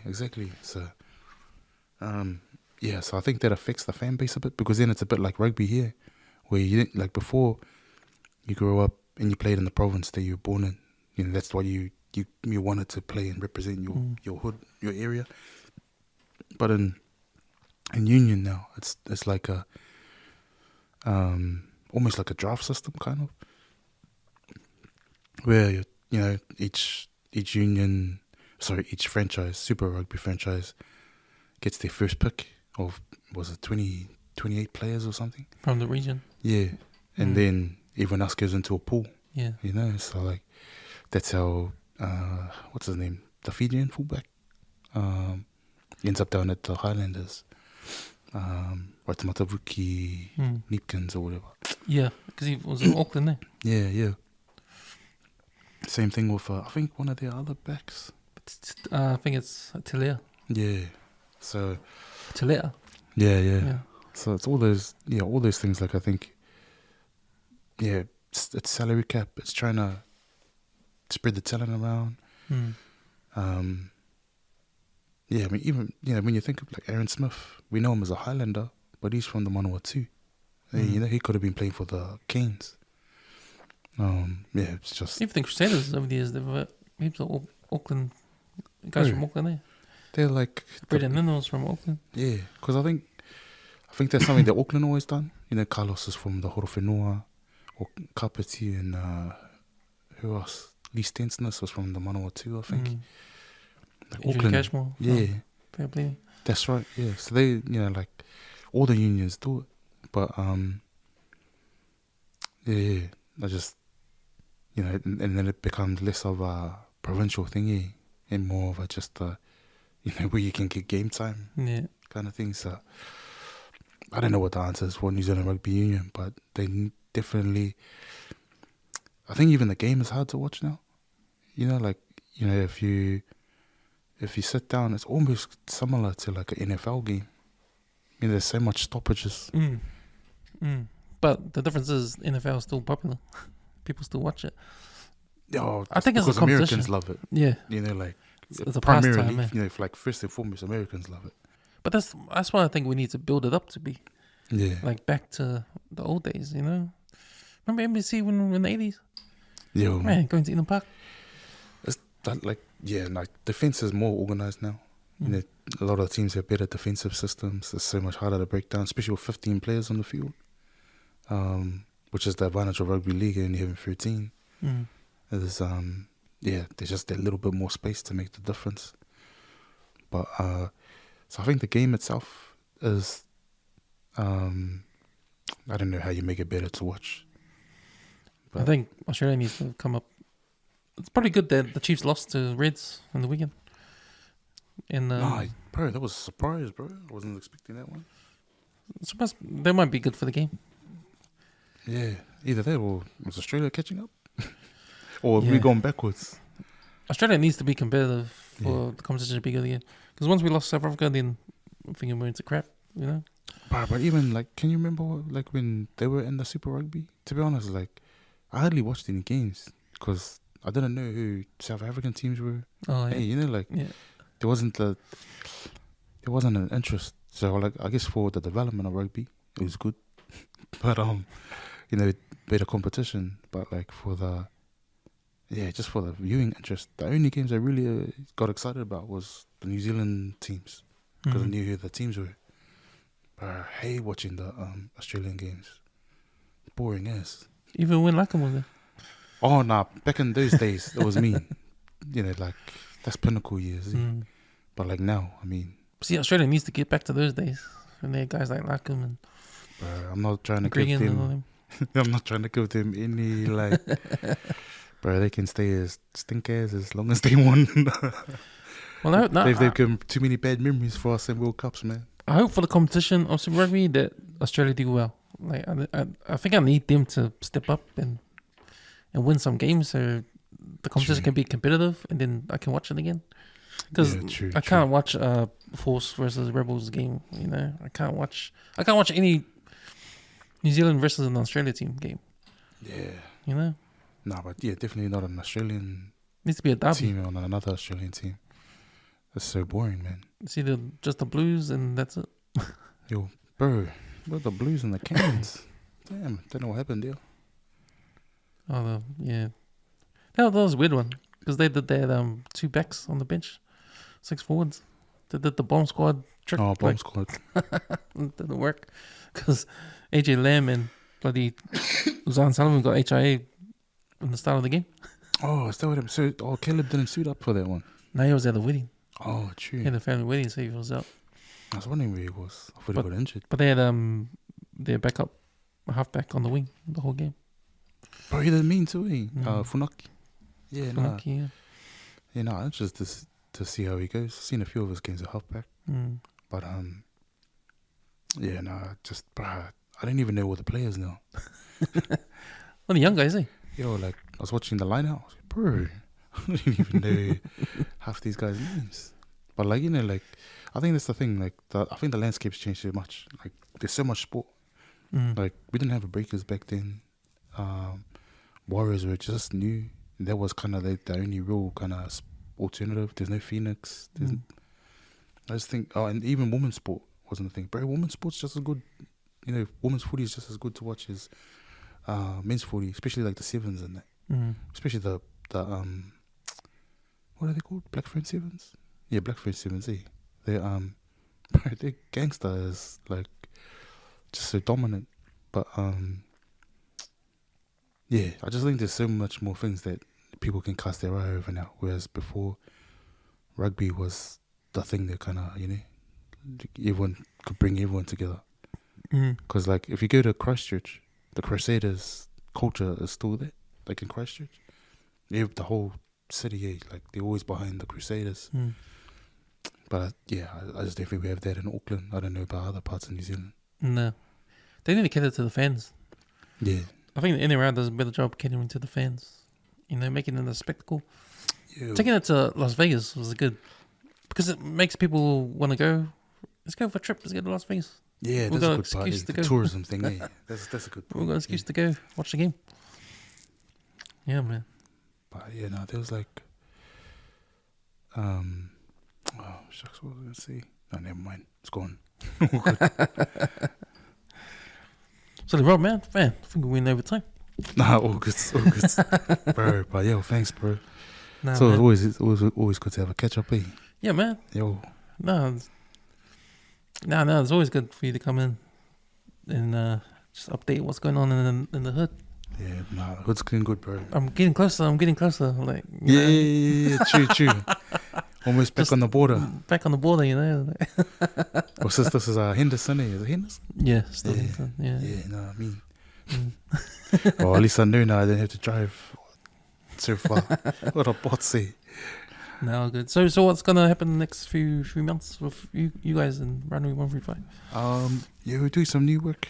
So there's some stuff there to, you know, support kids who's you know, kind of, you know, like in a bit of a gap at the moment. You know, so like they haven't been in school or they haven't been in work for a while.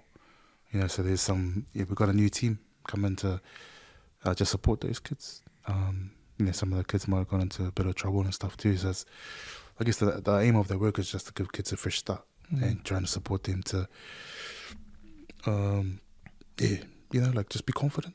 You know, be confident in themselves and know that they got something to offer, and whether that be through workforce or whether that be, you know, trying to upskill their education or training, yeah, whatever it is, you know, like just trying to support kids to get onto some kind of pathway, you know. So that's coming up.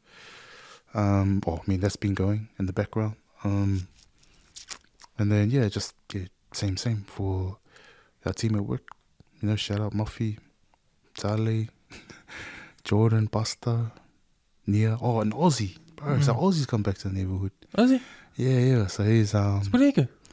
So he's been out in East Tamaki. So I mean, he's always lived here, but he's been working out in East Tamaki and at the college out there for about 9 years, I think. Might have to get them on.